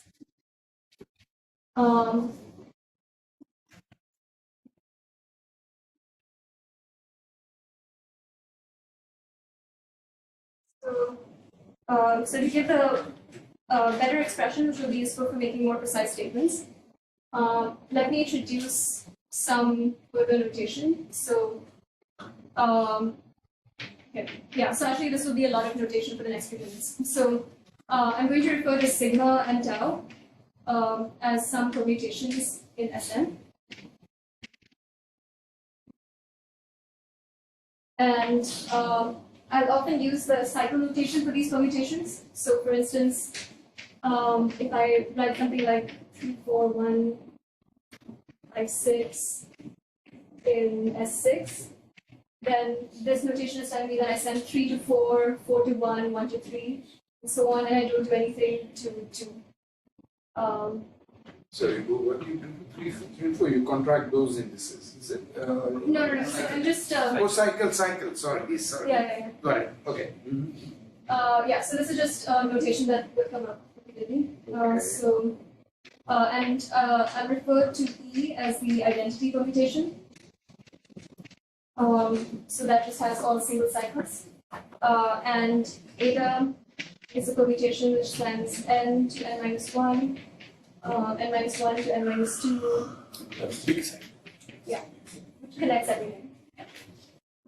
Then I'm going to introduce a state on 2n copies of the Hilbert space for a given operator O on a single copy of the Hilbert space and some permutation sigma in Sn.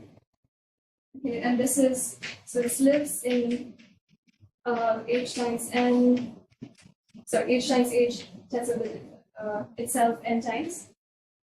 And this is defined as, so I can choose some basis for the individual copies of the Hilbert space. And then the state is defined in any such basis.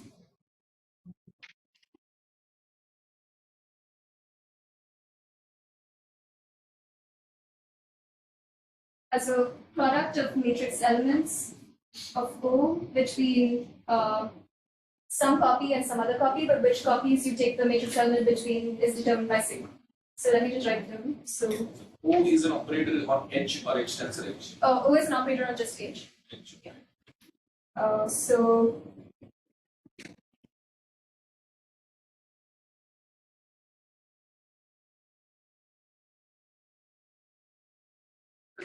Zero comma sigma with some state belonging to it. Is that the thing that it ends up? Sorry, what was your top line? sorry. What was the top line? No, number 2, that first line, yeah.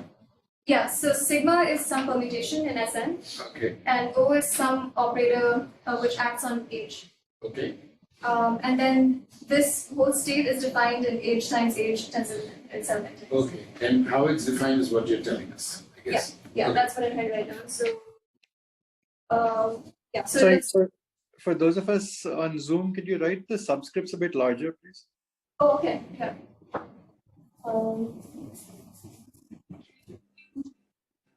So, is that better? Yeah, thank you.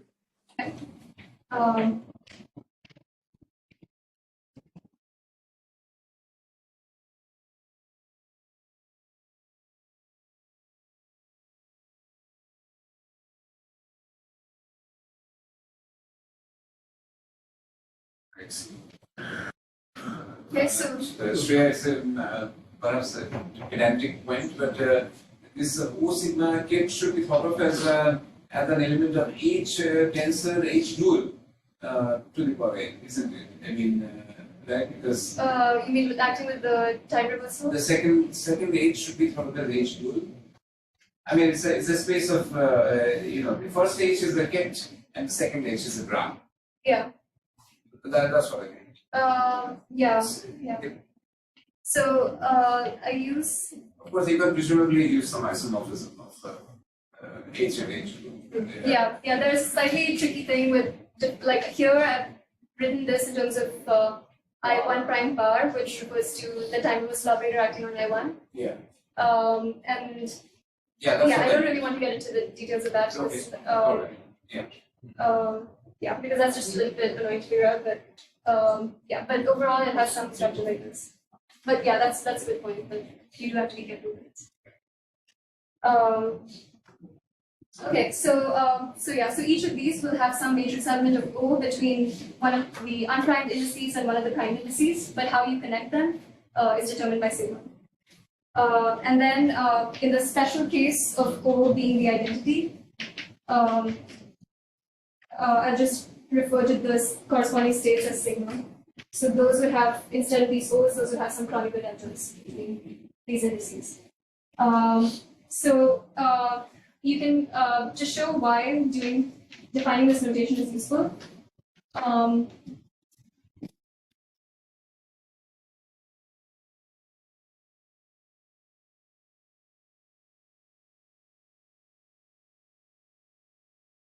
You can see what happens if you take the inner product of the state OE with E. Okay, so for doing this, you will just find that that you essentially end up taking Kronecker deltas between these two indices, between each of these pairs of indices. So you will just end up with trace O to the power 10. And then if instead you considered the overlap of OE with eta, then you get a different trace pattern where you multiply the operators inside the trace. What's this last one? O equals identity sigma. Oh yeah, sorry, this was just notation. So in the special case of this, Yes. where I take, yeah, so I'm just defining sigma as Oh, I see. identity. Okay, Just because this will come up a lot. sure. Okay, so yeah, so the more general version of this expression is that if you take an inner product O1 tau with O2 sigma, then on the right hand side, so the permutation which ends up being relevant for this is sigma tau inverse. Okay, so if sigma tau inverse has k cycles,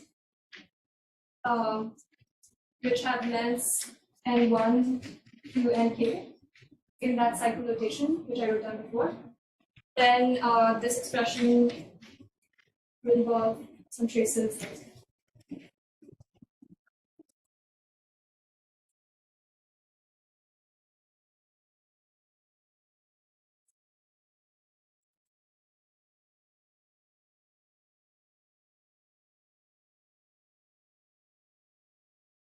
So the number of traces that you get is determined by the number of cycles in sigma tau inverse. Okay, yeah. So in this notation, somehow foreseeing how these patterns of traces work, etc., maybe it will be plausible that you can write down an exact expression for this, which is given by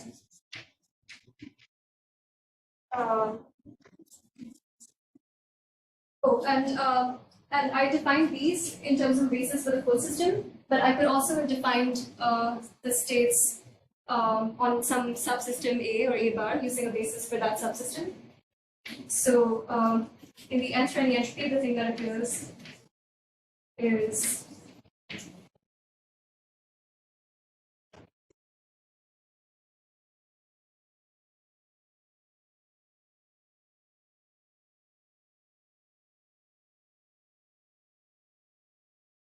something like this. So again, it's similar in spirit to the path integral expression I wrote down before, where you have an initial state determined by rho 0, then some time evolution operator on 2n copies, and something like this.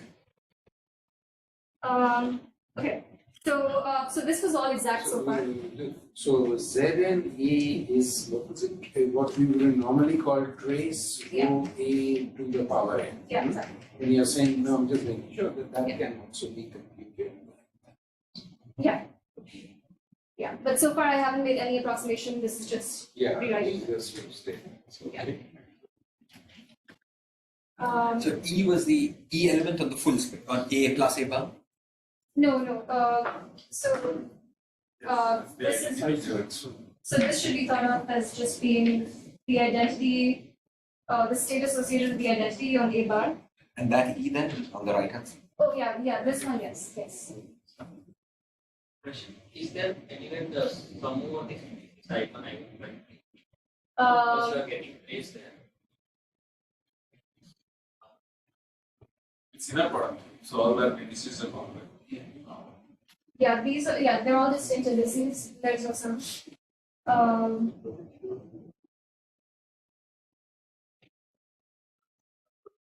Yeah, but they implement the trace, like you would insert some complete basis here, and then you would get some sum.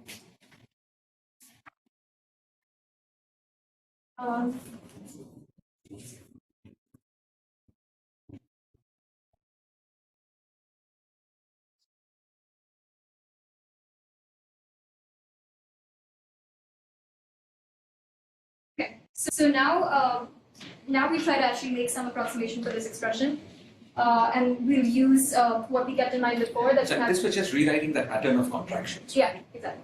Yeah, it was just rewriting. But yeah, now we want to somehow use our input that we expect equilibration to this row equilibrium state at late times. So okay, so for this purpose, suppose you have your I alpha, which you selected before.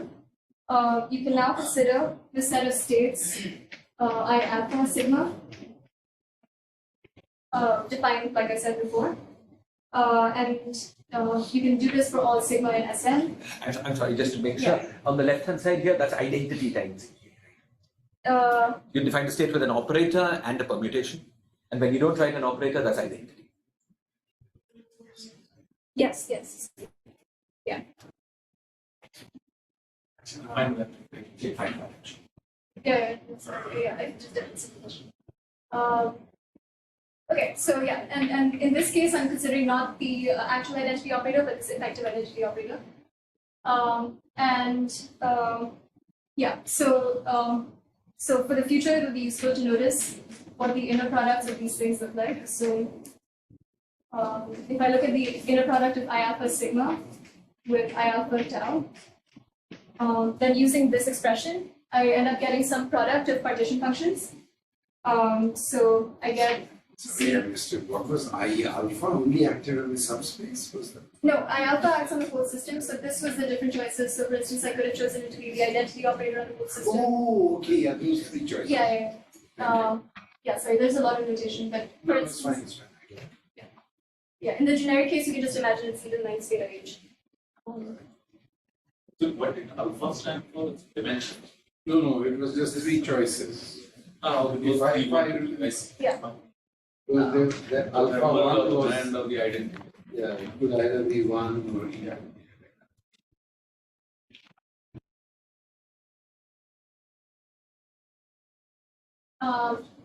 Yeah, and then for each of these I alphas, we defined like some C alpha with its space, which should roughly be thought of as a partition function. So when we find the inner product of two of these, then in general we get C and 1, C 2 and 1, and C 2 and K, just using this general formula for the inner product. Where Cn is just defined as space I alpha Cn. And in the case of the canonical ensemble, it would just give you partition functions at different temperatures. So in the particular case where sigma and tau are the same, you just get a product of n partition functions.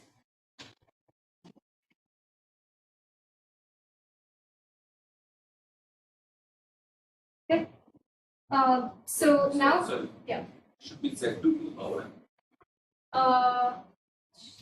Yes, you're right, sorry. Yeah, that's right.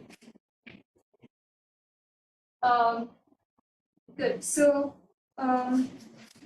now we want to consider the projector onto into the set of all the subspace formed by all such states in h times h to the power of n. Yeah, in general, we can see that these like the sigmas and taus for different permutations are not orthogonal to each other. So it's a little bit tricky to define a projector. But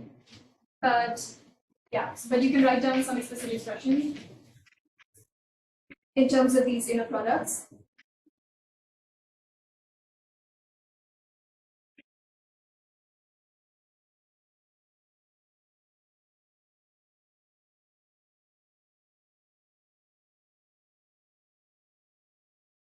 Where this G sigma tau is the inverse of a metric,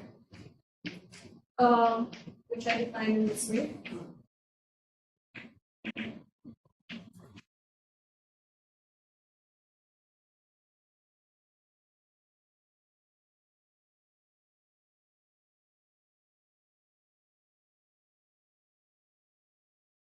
Yep. So in general, this has terms where sigma and tau are different from each other. But one thing that I noticed is that in this, I get a ratio of whenever sigma is not equal to tau, I'll get a ratio of something which, like the denominator will look like Z2n to the power, Z2 to the power of n. Okay, and the numerator will have a smaller number of factors of the partition function in it. So if we assume that the Sorry. Intuitively, what's P alpha? What intuitively is this going to? this is a projector onto the set of all such states. Set of all states. So in general, like the generic state in h times h to the power of n will not look like this. So this is considering some special subspace here. And I guess just to motivate why we're doing this, this was because from the previous reasoning, we wanted to somehow project onto the set of states associated with permutation. So this is an n factorial dimensional subspace. Or 2n factor something like that. You're projecting onto a space built out of That's right. states labeled by permutations, right? Yeah, but it will actually have smaller dimension because these are not all orthogonal to each other. I see. Yeah. I thought the projector is on I alpha comma identity. That expression looks like that. Which expression? This one. The E alpha equal to that. Because you're inserting all sigma tau, right? So, essentially, like you're just writing identity in this fashion. But identity on the space built out of all segment. Yeah, but it's not the identity on this whole liquid space, which is much bigger. It's like suppose that metric had been diagonal. It's sigma. So the identity of the space of states labeled by sigma. Okay. So naively an n factorial, but you're saying a smaller dimensional space. Yeah, but actually that won't really matter because, as I'll say in a minute, there's still approximately a problem in the case where the subsystem is the partition button is large. So in particular, I could even put a subscript in P alpha sigma. Can I do a project on a particular sigma also? P? Yeah, you could in principle. But this is like a bigger project. Yeah, this is projecting onto all possible permutations. Okay. And even if they're not orthogonal, in general, it has to be badly non-orthogonal for it to be less than n factorial dimension. Yeah, So and in maybe fact, gener- they're pretty close to being orthogonal. So generically, you should expect that n factorial dimension. So why does the orthogonality matter for dimensional projector? Yeah, she was saying that because it's not orthogonal, it's not clear that it's n factorial dimension. Could be that there's some thing, but I think generically you should expect that there is. Yeah. Why should linear dependence? Yes. Yeah. This G sigma tau is kind of a metric, is it? But it's okay. G sigma tau is not symmetric in tau and sigma, right? Oh, yeah, the way I wrote it is not, but this inner product doesn't depend on the specific permutation. Because it only depends on tau inverse, which is the essence. Yeah. Yeah, okay, so this will look like C2N1, C2Nk. But in general, the number of cycles in the permutation sigma tau inverse, if sigma and tau are not the same, will be less than n. So, so assuming that the partition functions of the system are all large, which is the approximation I said before, that the effective Hilbert space dimension is large, this can still be ignored. Okay, so this will give some contribution according one to Z. But the temperature is also large, right? I mean, Yeah, we're assuming that the temperature is large, but, which is why what I'm the saying is that the subscript of Z is also increasing. That doesn't work against you. It works for you. somehow like the effect of that should be smaller than the effect of the fact that the factors, there are just more factors of Z here. I mean, think of each trace as having a volume. Right. The temperature is not one. Sorry, Jenny, because we're breaking the symmetry between the A and A bar spaces. Just At this point, there's no breaking of the symmetry between. not yet, right? Okay. Yeah, like, so what we'll do is use this projector eventually as an approximation for this part. But the symmetry between A and A bar is broken by this final condition. By this guy, okay, at the very end. Yeah. Okay. And roughly speaking, this projector will be relevant to projecting onto things that have eventually thermalized.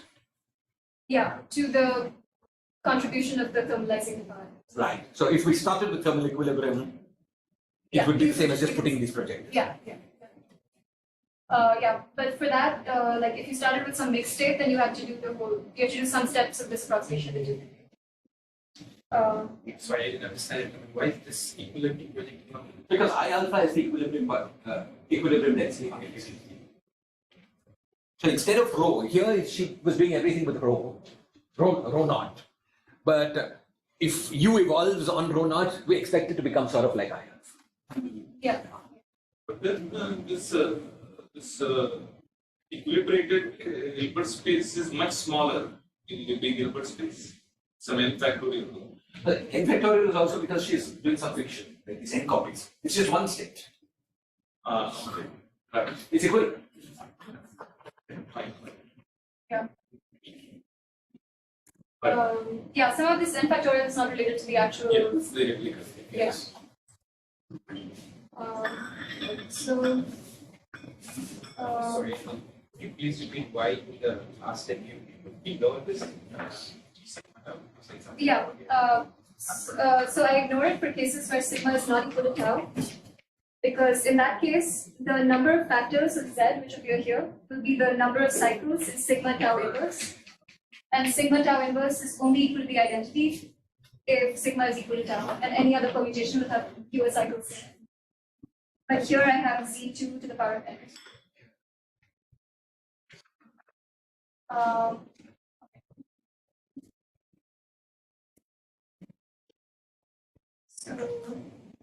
Okay. Just to follow up on what Shiraz was saying, if there's only one equilibrium state, then the others are somehow subdominant, minus 1 factor. You mean out of these terms? Yeah. Somehow the fact that there is only one equilibrium state doesn't tell you what you can ignore in this expression here. So only one equilibrium state in one go. Right. But even in n copies, the time of the operator doesn't really couple them together, right? That's true. But the index contraction could click for other things. But at any entropy, I can see that index contraction scripting. And that's what she's using it for. I think. The step is that contracts with that.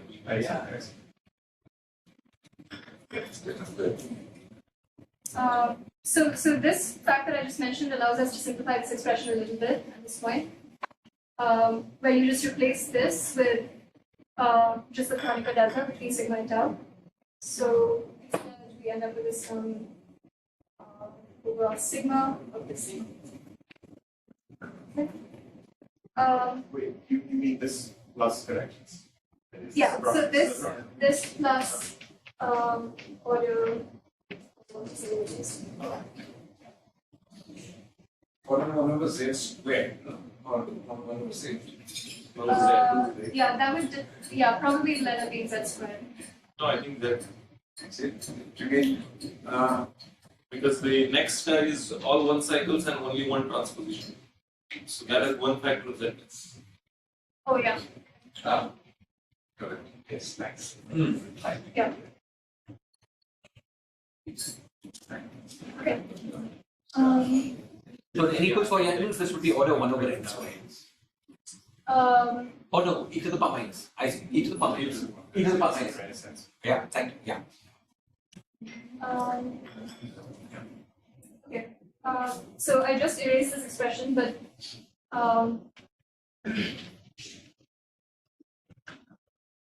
yeah, but we should keep it in mind for it'll appear in one more minute.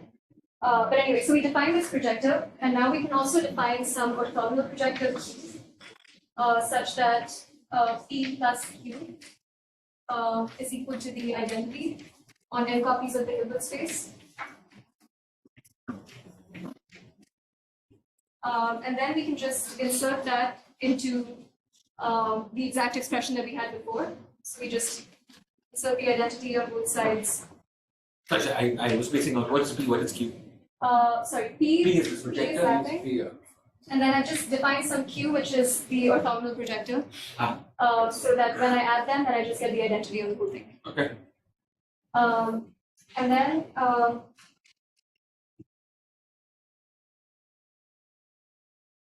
yeah, so now I'm just going to insert the identity in this expression.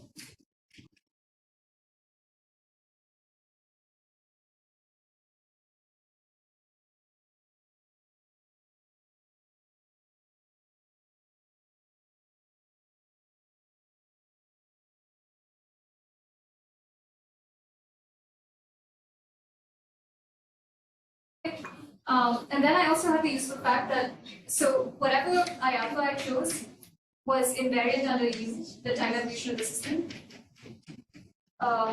Just because that's required for the equilibrium operator, density operator. And so as a result of that, you can quickly, it's possible to check easily that this means that P alpha acting on any I alpha sigma will just be equal to I alpha sigma. Because essentially you just end up conjugating with, you just end up conjugating. That's my construction. Right. Oh yeah, you're right. Sorry.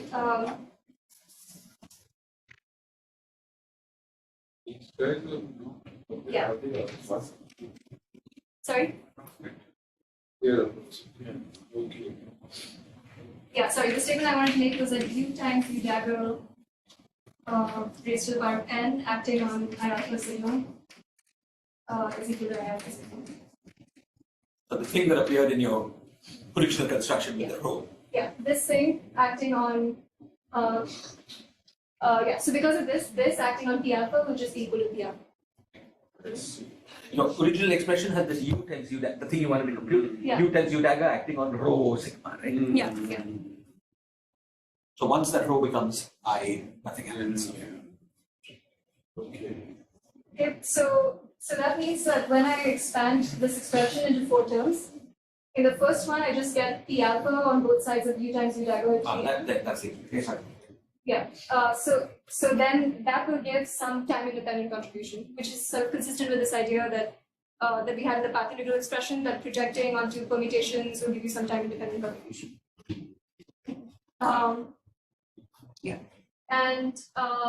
And then you get some factors which will have P on this side and Q on this side. But again, P and Q are orthogonal projectors. So from those terms, you just get 0 because this goes through U times U dagger, and then we just get P times Q. You commutes with this piece. Yeah, because we just because P U is this P. P is built out of the Hamiltonian. P is built out of that. No, P is built out of I alpha and U is built out of the Hamiltonian. But P also is projected onto an I alpha, which is built out of that. Yeah, exactly. Then Q also must go through because just the orthogonal component. Like in terms of, am I wrong? Oh, you're saying side yes. I'm just asking. So P is projecting to some energy eigenstates or what? No, the P is projecting onto this thing. Not in the original Hilbert space, but in 2n copies of the Hilbert space. No, but Sandeep's asking about U commuting with Q. Does U No, commute with U Q? doesn't commute with Q. But this is confusing, right? I mean, it feels like P plus Q is 1. Or Q is 1 minus. Yeah, so that's what I was thinking. Why not?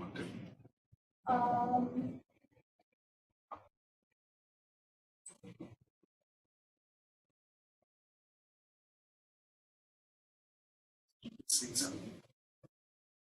it's clearest when you take an energy band. Then Q is the complement of that energy band. I'm ignoring these indices, if that maybe that's wrong, but it's like in one copy it's complement of the energy band. Yeah. So it will also commute with that. Yeah, that's right. But maybe these indices are doing something. Maybe I'm missing. Maybe let's try to explicitly in Maybe it's the different replicas. Must be that's why I'm getting. No, but I was saying the equation is just Q equal to 1 minus P for all the replicas. And it commutes with 1, it commutes with P. Yeah, some of that can't be right because we know that this whole expression is time dependent. Yeah. And this is just the identity. P doesn't So commute with P. Just like approximately. I don't exactly.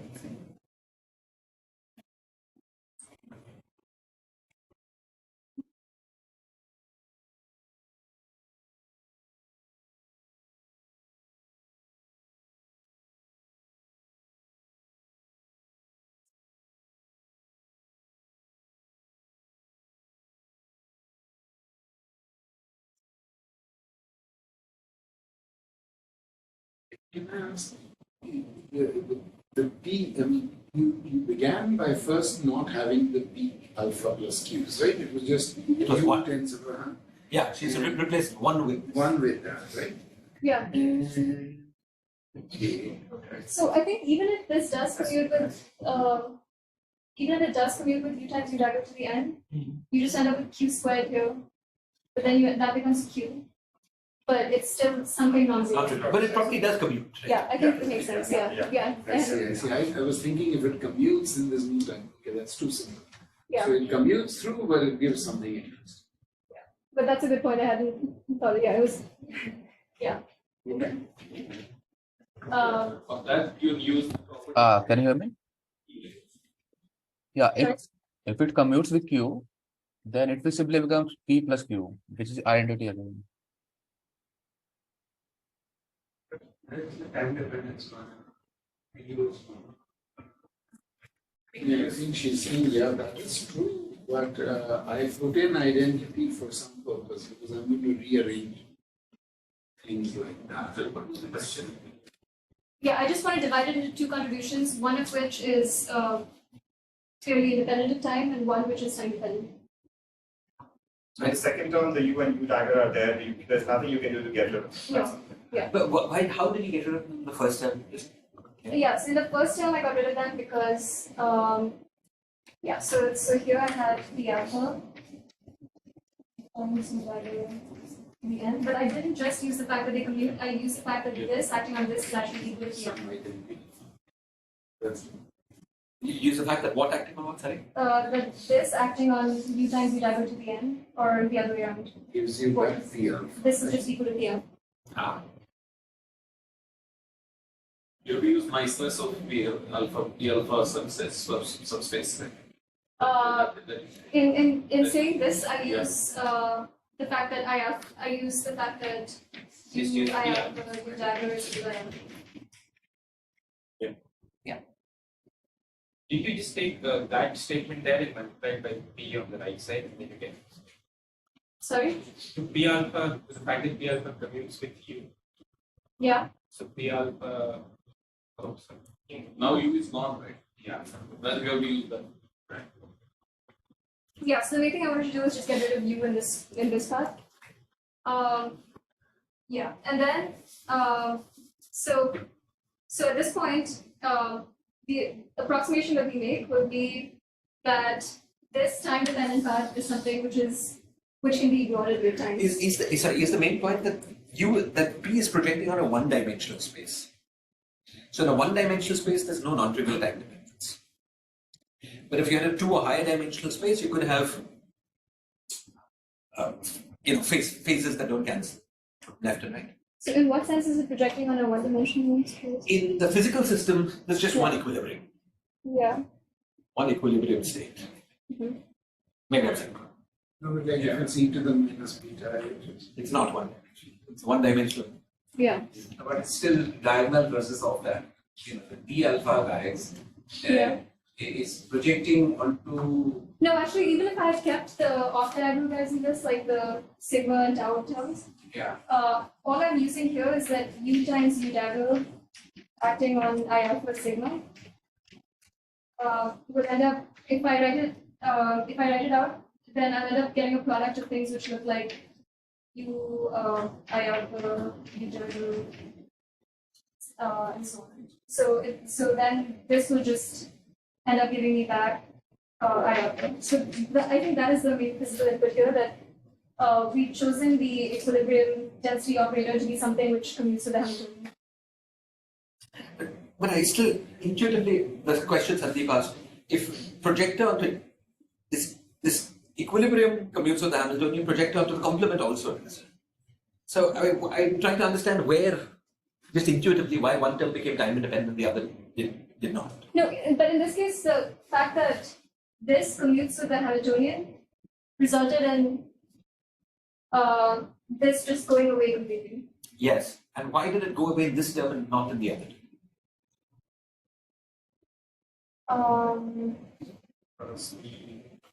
Because the action of U on the orthogonal complement of the subspace is not trivial. Even if U commutes with the projector on the orthogonal complement, like the action of U on the orthogonal complement. Yeah, that's right.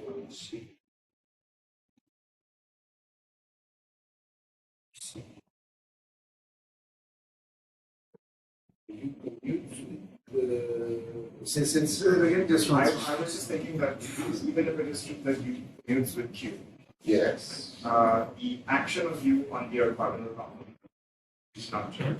That's what I was thinking. Yeah, and why is that the case when it was revealed for this guy? For this guy, it was crucial that the subspace that you're projecting on has this I alpha built in. Subspace was defined with respect to the I alpha. Right? So suppose I alpha was like projecting onto a band of states. The complement is projecting on the complement could be using. Yes. So what's the difference? Yeah. Well, the complement is not just projecting onto the complementary band of states, right? Because it's also considering, like it's projecting onto things which have nothing to do with matching the states on different copies. I see. Non-permutations. Non-permutations, yeah. Non-permutations. Yeah. That's what I meant by off-diagonal. Oh, I So see. I see. now you'll have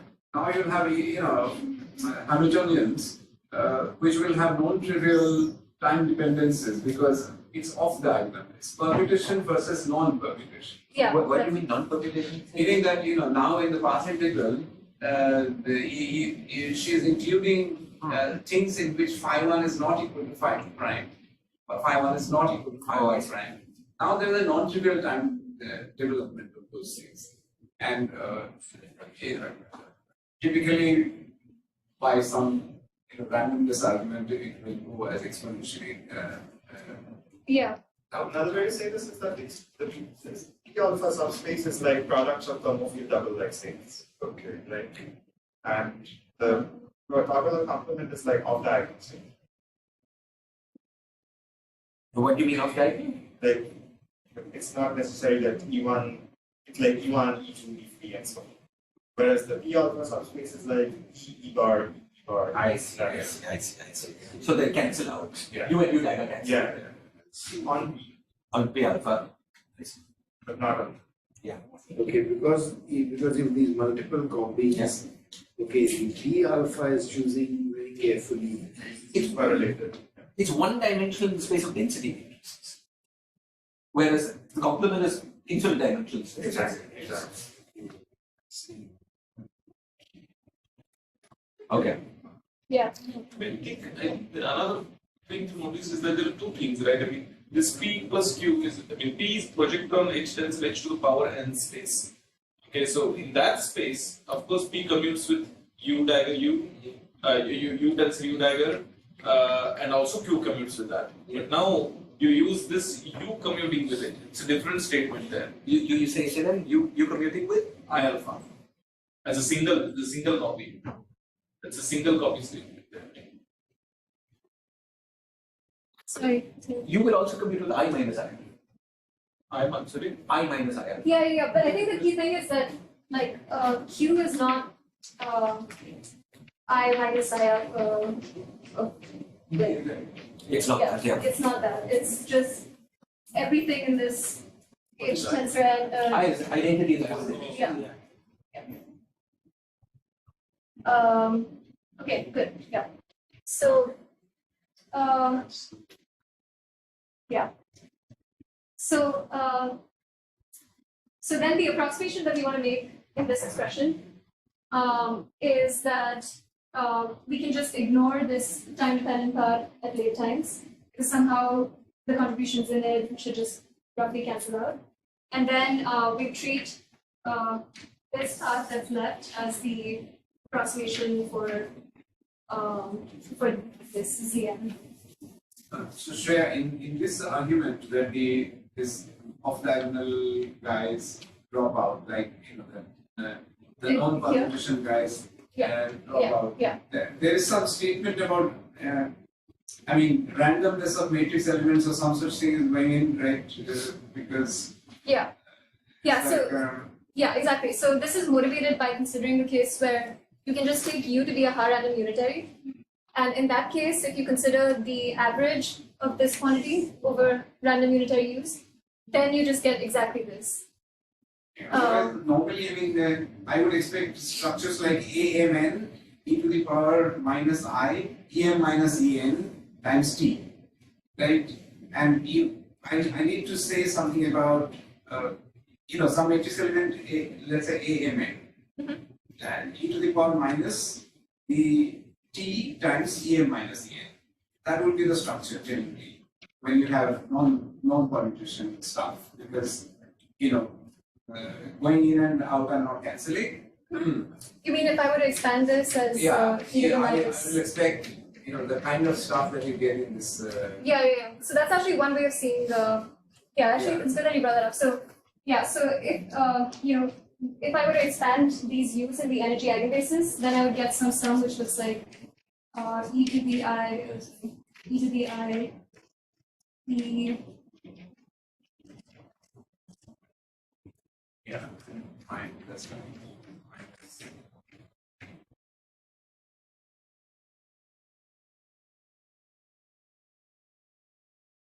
Right, and then here, if you assume that in a generic chaotic system, there's no special degeneracy between the energy levels that makes this zero, then you expect that the only contributions come from cases where each of these is equal to some other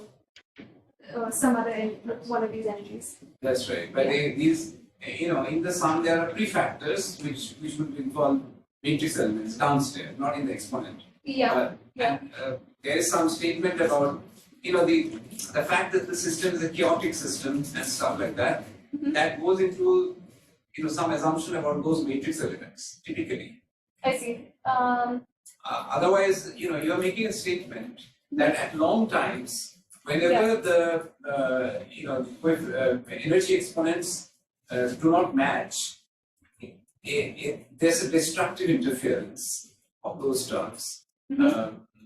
So that's a statement. It may not be true, Yeah. in non-thermalizing systems. No, right? yeah, So- exactly. Yeah, but in thermalizing systems, you can give motivation that, if it's sufficiently chaotic, there's no reason for special Right. degeneracy. I'm sorry, and I missed, why were you dropping the Q term? The Q term is time dependent, and then, The Q term is time dependent, and then, so I'm roughly motivated by arguments like this one, for instance, that that it should go or to the- zero at later, at large yeah, times. or the path integral argument that I gave before. Phase. Yeah, some phase washing out. But what you say would have been true for any I alpha built out, any object constructed out of the Hamiltonian. That's true. Would have been e to the power h squared or something like that. Yeah. Oh, so what picks out the right I alpha and Yeah, that's a good point. So, let me do a couple more steps and then maybe it'll so far in this expression, One question. In fact, there's a debate. So just to say, Yeah. to share this question, there's a debate between diagonal ensemble versus any other stuff. So if you say something is it doesn't have to be thermal ensemble. E to the power minus beta. Yeah. Kind of stuff. Yeah, it You could could- instead be an ensemble which looks like Sum of projectors, the random sum of energy state projectors is also a possibility in equation of diagonals. yeah. Yeah. Something like I guess what I was writing down before in terms of the energy eigenvalues would give you that you should take rho equilibrium to be this this diagonal ensemble, Right. which depends on the initial state, and then Yeah. you do have to make some assumption here about how, in general, these would resemble That's right. some thermal Yeah, exactly. So there's some story there. I don't know that, but in order to use the fact that the off diagonals decay away, Yeah. you don't have to say this I alpha is really a uniform projector onto energy eigenspaces. It could be something like, With some weight. coefficient, Yeah. some weight, any weight, some coefficient times the projectors onto energy eigenspaces. That's true. Yeah. I guess. Yeah. So it's more that we're interested in the cases where you do take I alpha to be something like e to the minus beta h, or the microcanonical ensemble, and then seeing what universal results you get from those cases. Okay. But I mean, it could be, again, if your system size was much smaller than the full, thermodynamics tells you that, the dispersions in expectation value of h square versus expectation value of h quantity square, they're all down in number. So it wouldn't have mattered. It would have mattered, but I was asking a very crude question, not even like the difference between microcanonical and canonical. How do we know we get a canonical ensemble at all? I mean, from this reasoning. How do you know we don't go to e to the power minus h square? But that's related, right? I mean, what was special about e to the minus beta h Yes. versus h square, right? Yes. Especially when the system, I'm just saying, if it were a small enough system, it may not have mattered because, the states you are keeping, in the thermodynamic limit, they're all roughly of the same energy. So, whether you're keeping the states finally, whether you weight that energy as e to the minus beta e square minus beta e, when you divide by z to compute anything, it goes away, right? You're saying there's nothing special about the Boltzmann formula?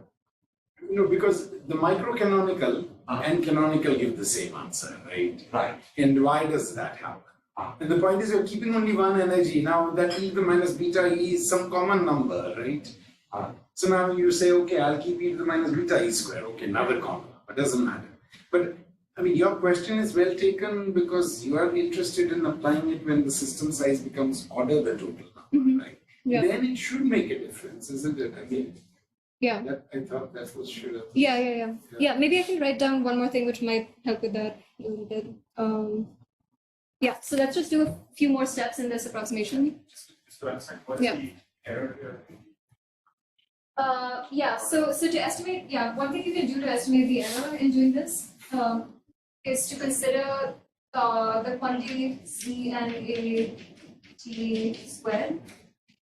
And then you could either take it whatever you get from this squared, or you could have given, sorry, yeah, anyway, you would have some other kind of state here, and then u times u dagger with 2n, and some initial state here.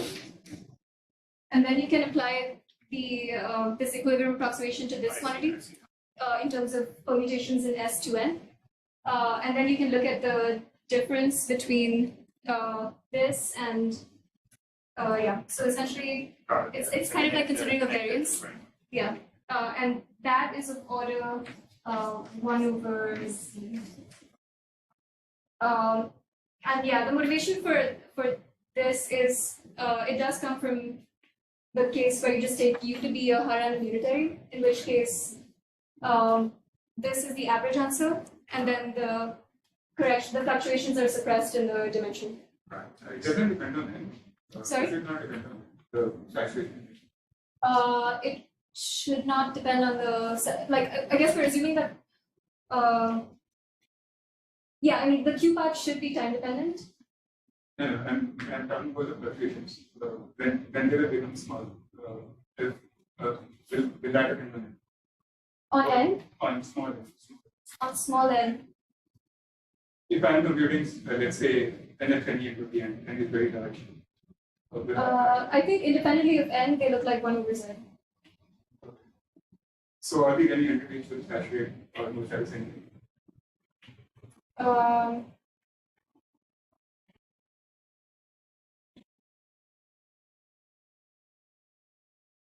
At least at the level of what you can say from this analysis, but there might be more that you can say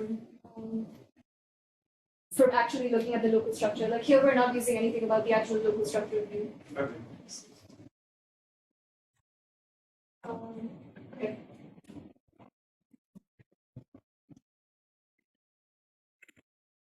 Yeah, so to just write this down, so this expression looks like the sum of local mutations. So it looks like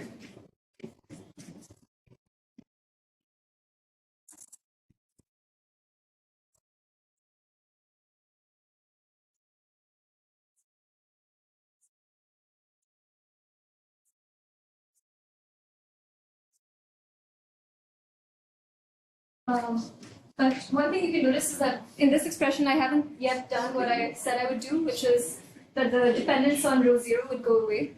So apparently this still depends on rho 0. But now I understand. So this looks like it depends on you. it looks like it depends on rho 0 at this stage.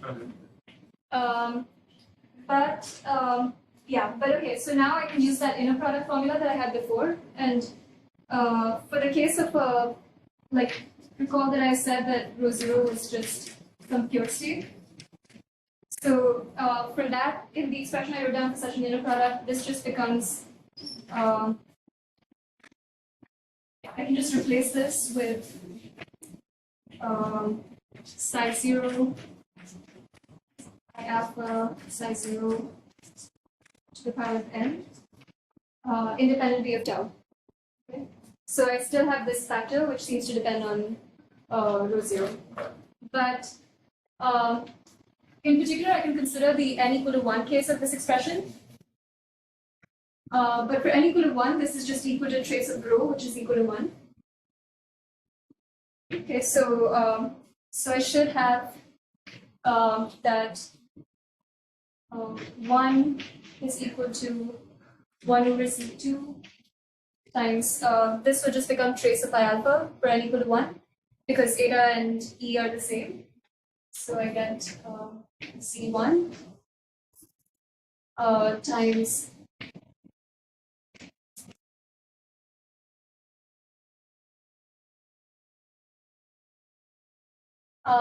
but this is some non-trivial condition, and it's required for this whole thing to be self-consistent. Okay, so I should have that that the expectation value of I alpha and psi 0 is equal to z2 divided by z1. And yeah, so I think this condition can be seen as checking that you've actually picked the right I alpha for a given psi 0. And maybe that could allow things like utilize h squared. Tell me, sorry, in your notation, what is the index in Zn? That n is just u plus u dagger, that u dagger to the n term, right? That's the n index. That's, yeah. And so is this, yeah. So you're saying So n equal to 1. Z2 should be Z. Okay, let's see. So that is just, so C 1A is just trace rule. Where are you getting this z to the power n factor? This. Yeah. This This came from some earlier stage. Sorry? Yeah, it came from the projector. metric, Yeah. another one? Yeah, exactly. So if psi 0 was I alpha, Yeah. if psi 0 as a, then this is an identity.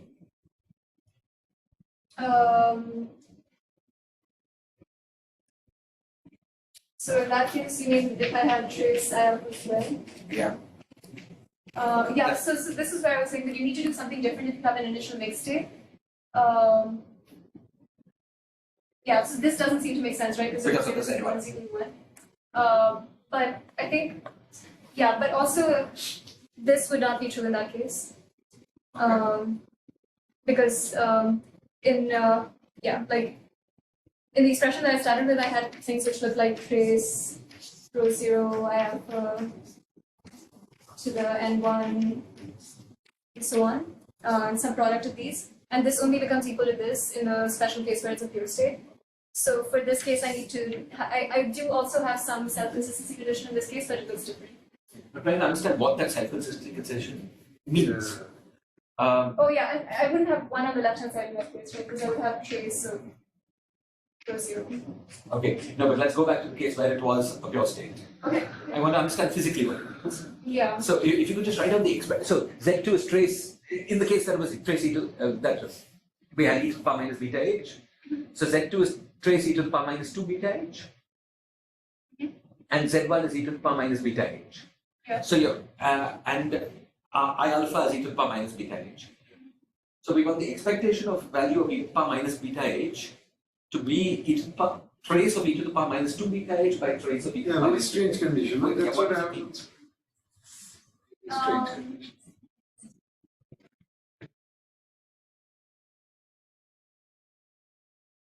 This I alpha is not normalized. I guess you can. Yeah, as I've written it here, it's not normalized. Except that Z2 is not quite trace, right? Okay, it is that I take. Sorry? I mean, the Z1 and Z2 are these beasts, right? I thought in the end Z2 was just Was just that. squared. Okay. So, Please confirm. Sorry. So is Z2 e to the power, in the case that. Yeah, Z2, yeah, Yeah. so okay, so sorry, 0.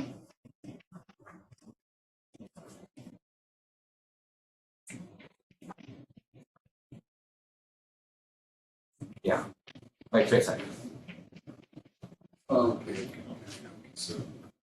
So yeah, so in particular, I think maybe what you were saying before was that if I write this as trace,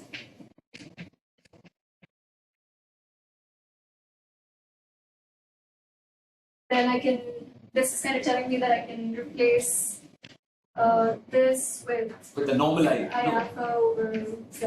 Yeah. I alpha over Z1, right? And that's like a normalized, is that something that one would have expected? Yeah, that's not Normalized, it's very nice. Yeah. So that the pure state is behaving for this purpose is like a normalized density. Yeah, Does inside that this make sense? particular Okay. Yeah, but I don't have much more to say about why this should be true. So. And this is for the initial state. Yeah. It's not even after evolution, right? Yeah. So that's really strange, isn't it? Because I can choose any initial state. Yeah, it is a bit strange, but it's not a very strong condition somehow.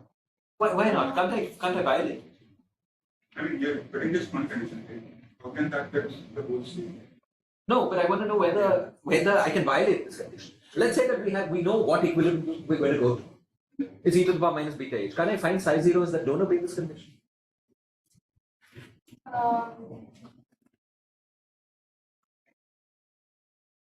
You're allowed to start with any initial state you want. Yeah. So this is like a condition on initial states. That sounds very strange. Yeah. Yeah, somehow I think of it as just somehow because it's only a condition about one expectation value. I don't think of it as a very strong condition, but No, but if you know what, at least roughly what I alpha should become, yeah. then it's constraining what initial states you're supposed to, you're allowed to Yeah, start. That yeah. should be the case, right? Yeah, it's It's like a like, normalization of the state. Normalization. no, I right? don't think it's just a normalization. I think it is a non-trivial statement. It's not constraining it very strong. No, but if it's either obeyed or not. Yeah, so I'm sure, I think maybe you can make some statement about the fact that maybe generic states which equilibrate to E minus beta H will obey this condition, but you can definitely find exceptions. No, but what does it mean generic states that equilibrium? I mean, in the space of initial states, this is the states that obey this are codimension one. Because it's one condition. So generic states don't obey it. Yeah. Sir, but why is this not a condition of normalization? Just a number, right? What do you mean? What do you mean? So I guess, but what is the, there isn't really a normalization you can adjust freely here. So, okay, so that's a normalized state, right? So, I see. Yeah, but somehow if there wasn't any constraint like this, like if you didn't have something which was codimension one even on the whole set of states, then you would just have a typical state, right? And then it would just equilibrate to infinite temperature. Oh, you're saying that it's giving you a condition on the average energy? Something like that, maybe. Well, that's interesting. Thank you. Well, yeah, okay, so maybe it's helpful. So if you look at the case where I alpha is just the identity, so that's like the infinite temperature case, then this condition is automatically satisfied because this is one and this is one. I see. So if it's true that this condition just tells you that the expectation value of energy is what it is in the thermal equilibrium, then that's very satisfying. Yeah, but it doesn't literally fixes tell I alpha. You might be saying it fixes I alpha. Fixes the temperature at which you do it. Yeah. I mean, that is I alpha, right? Yeah. Either the energy band or. Yeah. Huh? So then this condition should then just be saying that the energy equals the energy of the equilibrium on something. Is that true? Yes. I remember trying to think about Because That's if fine. you see I alpha, that's e to the beta h, right? Yeah. So you can just think of it as computing expectation value of energy there. Yes. That is equal to the one that computed in I alpha. Ah. yeah, but somehow You can just this write is- one of the I alphas as e to the beta h there. Yeah, except that you can't really expand this exponential, so it's not so clear that. Yeah, but roughly. I think- Intuitively, at least it feels good. Okay, now I understand. Thank you. No, that was very. That's useful. it. That was very helpful. Yeah. Okay, sorry, but I'm still understanding the right side of it. Left side is the expectation value. Right, and I was thinking of trace of I alpha times e to the beta h. So in a sense, you're saying, okay, whichever alpha you pick, One ion. choose your beta or the energy window, whatever, such that this is true. Presumably you can do it, then Sounds great. Sounds great. Thank you. Thanks, Avi. Yeah, but again, I think that it's not easy to directly make a connection to the expectation value of the energy because it's not being able to expand this. Your standards are higher than mine.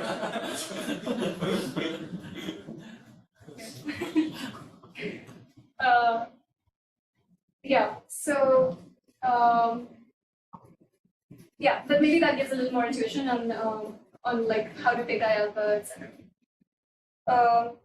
Okay, so, yeah, so I'm wondering if, like this is the final expression, or yeah, okay, so once I put this back in, then in my final expression, I just end up replacing,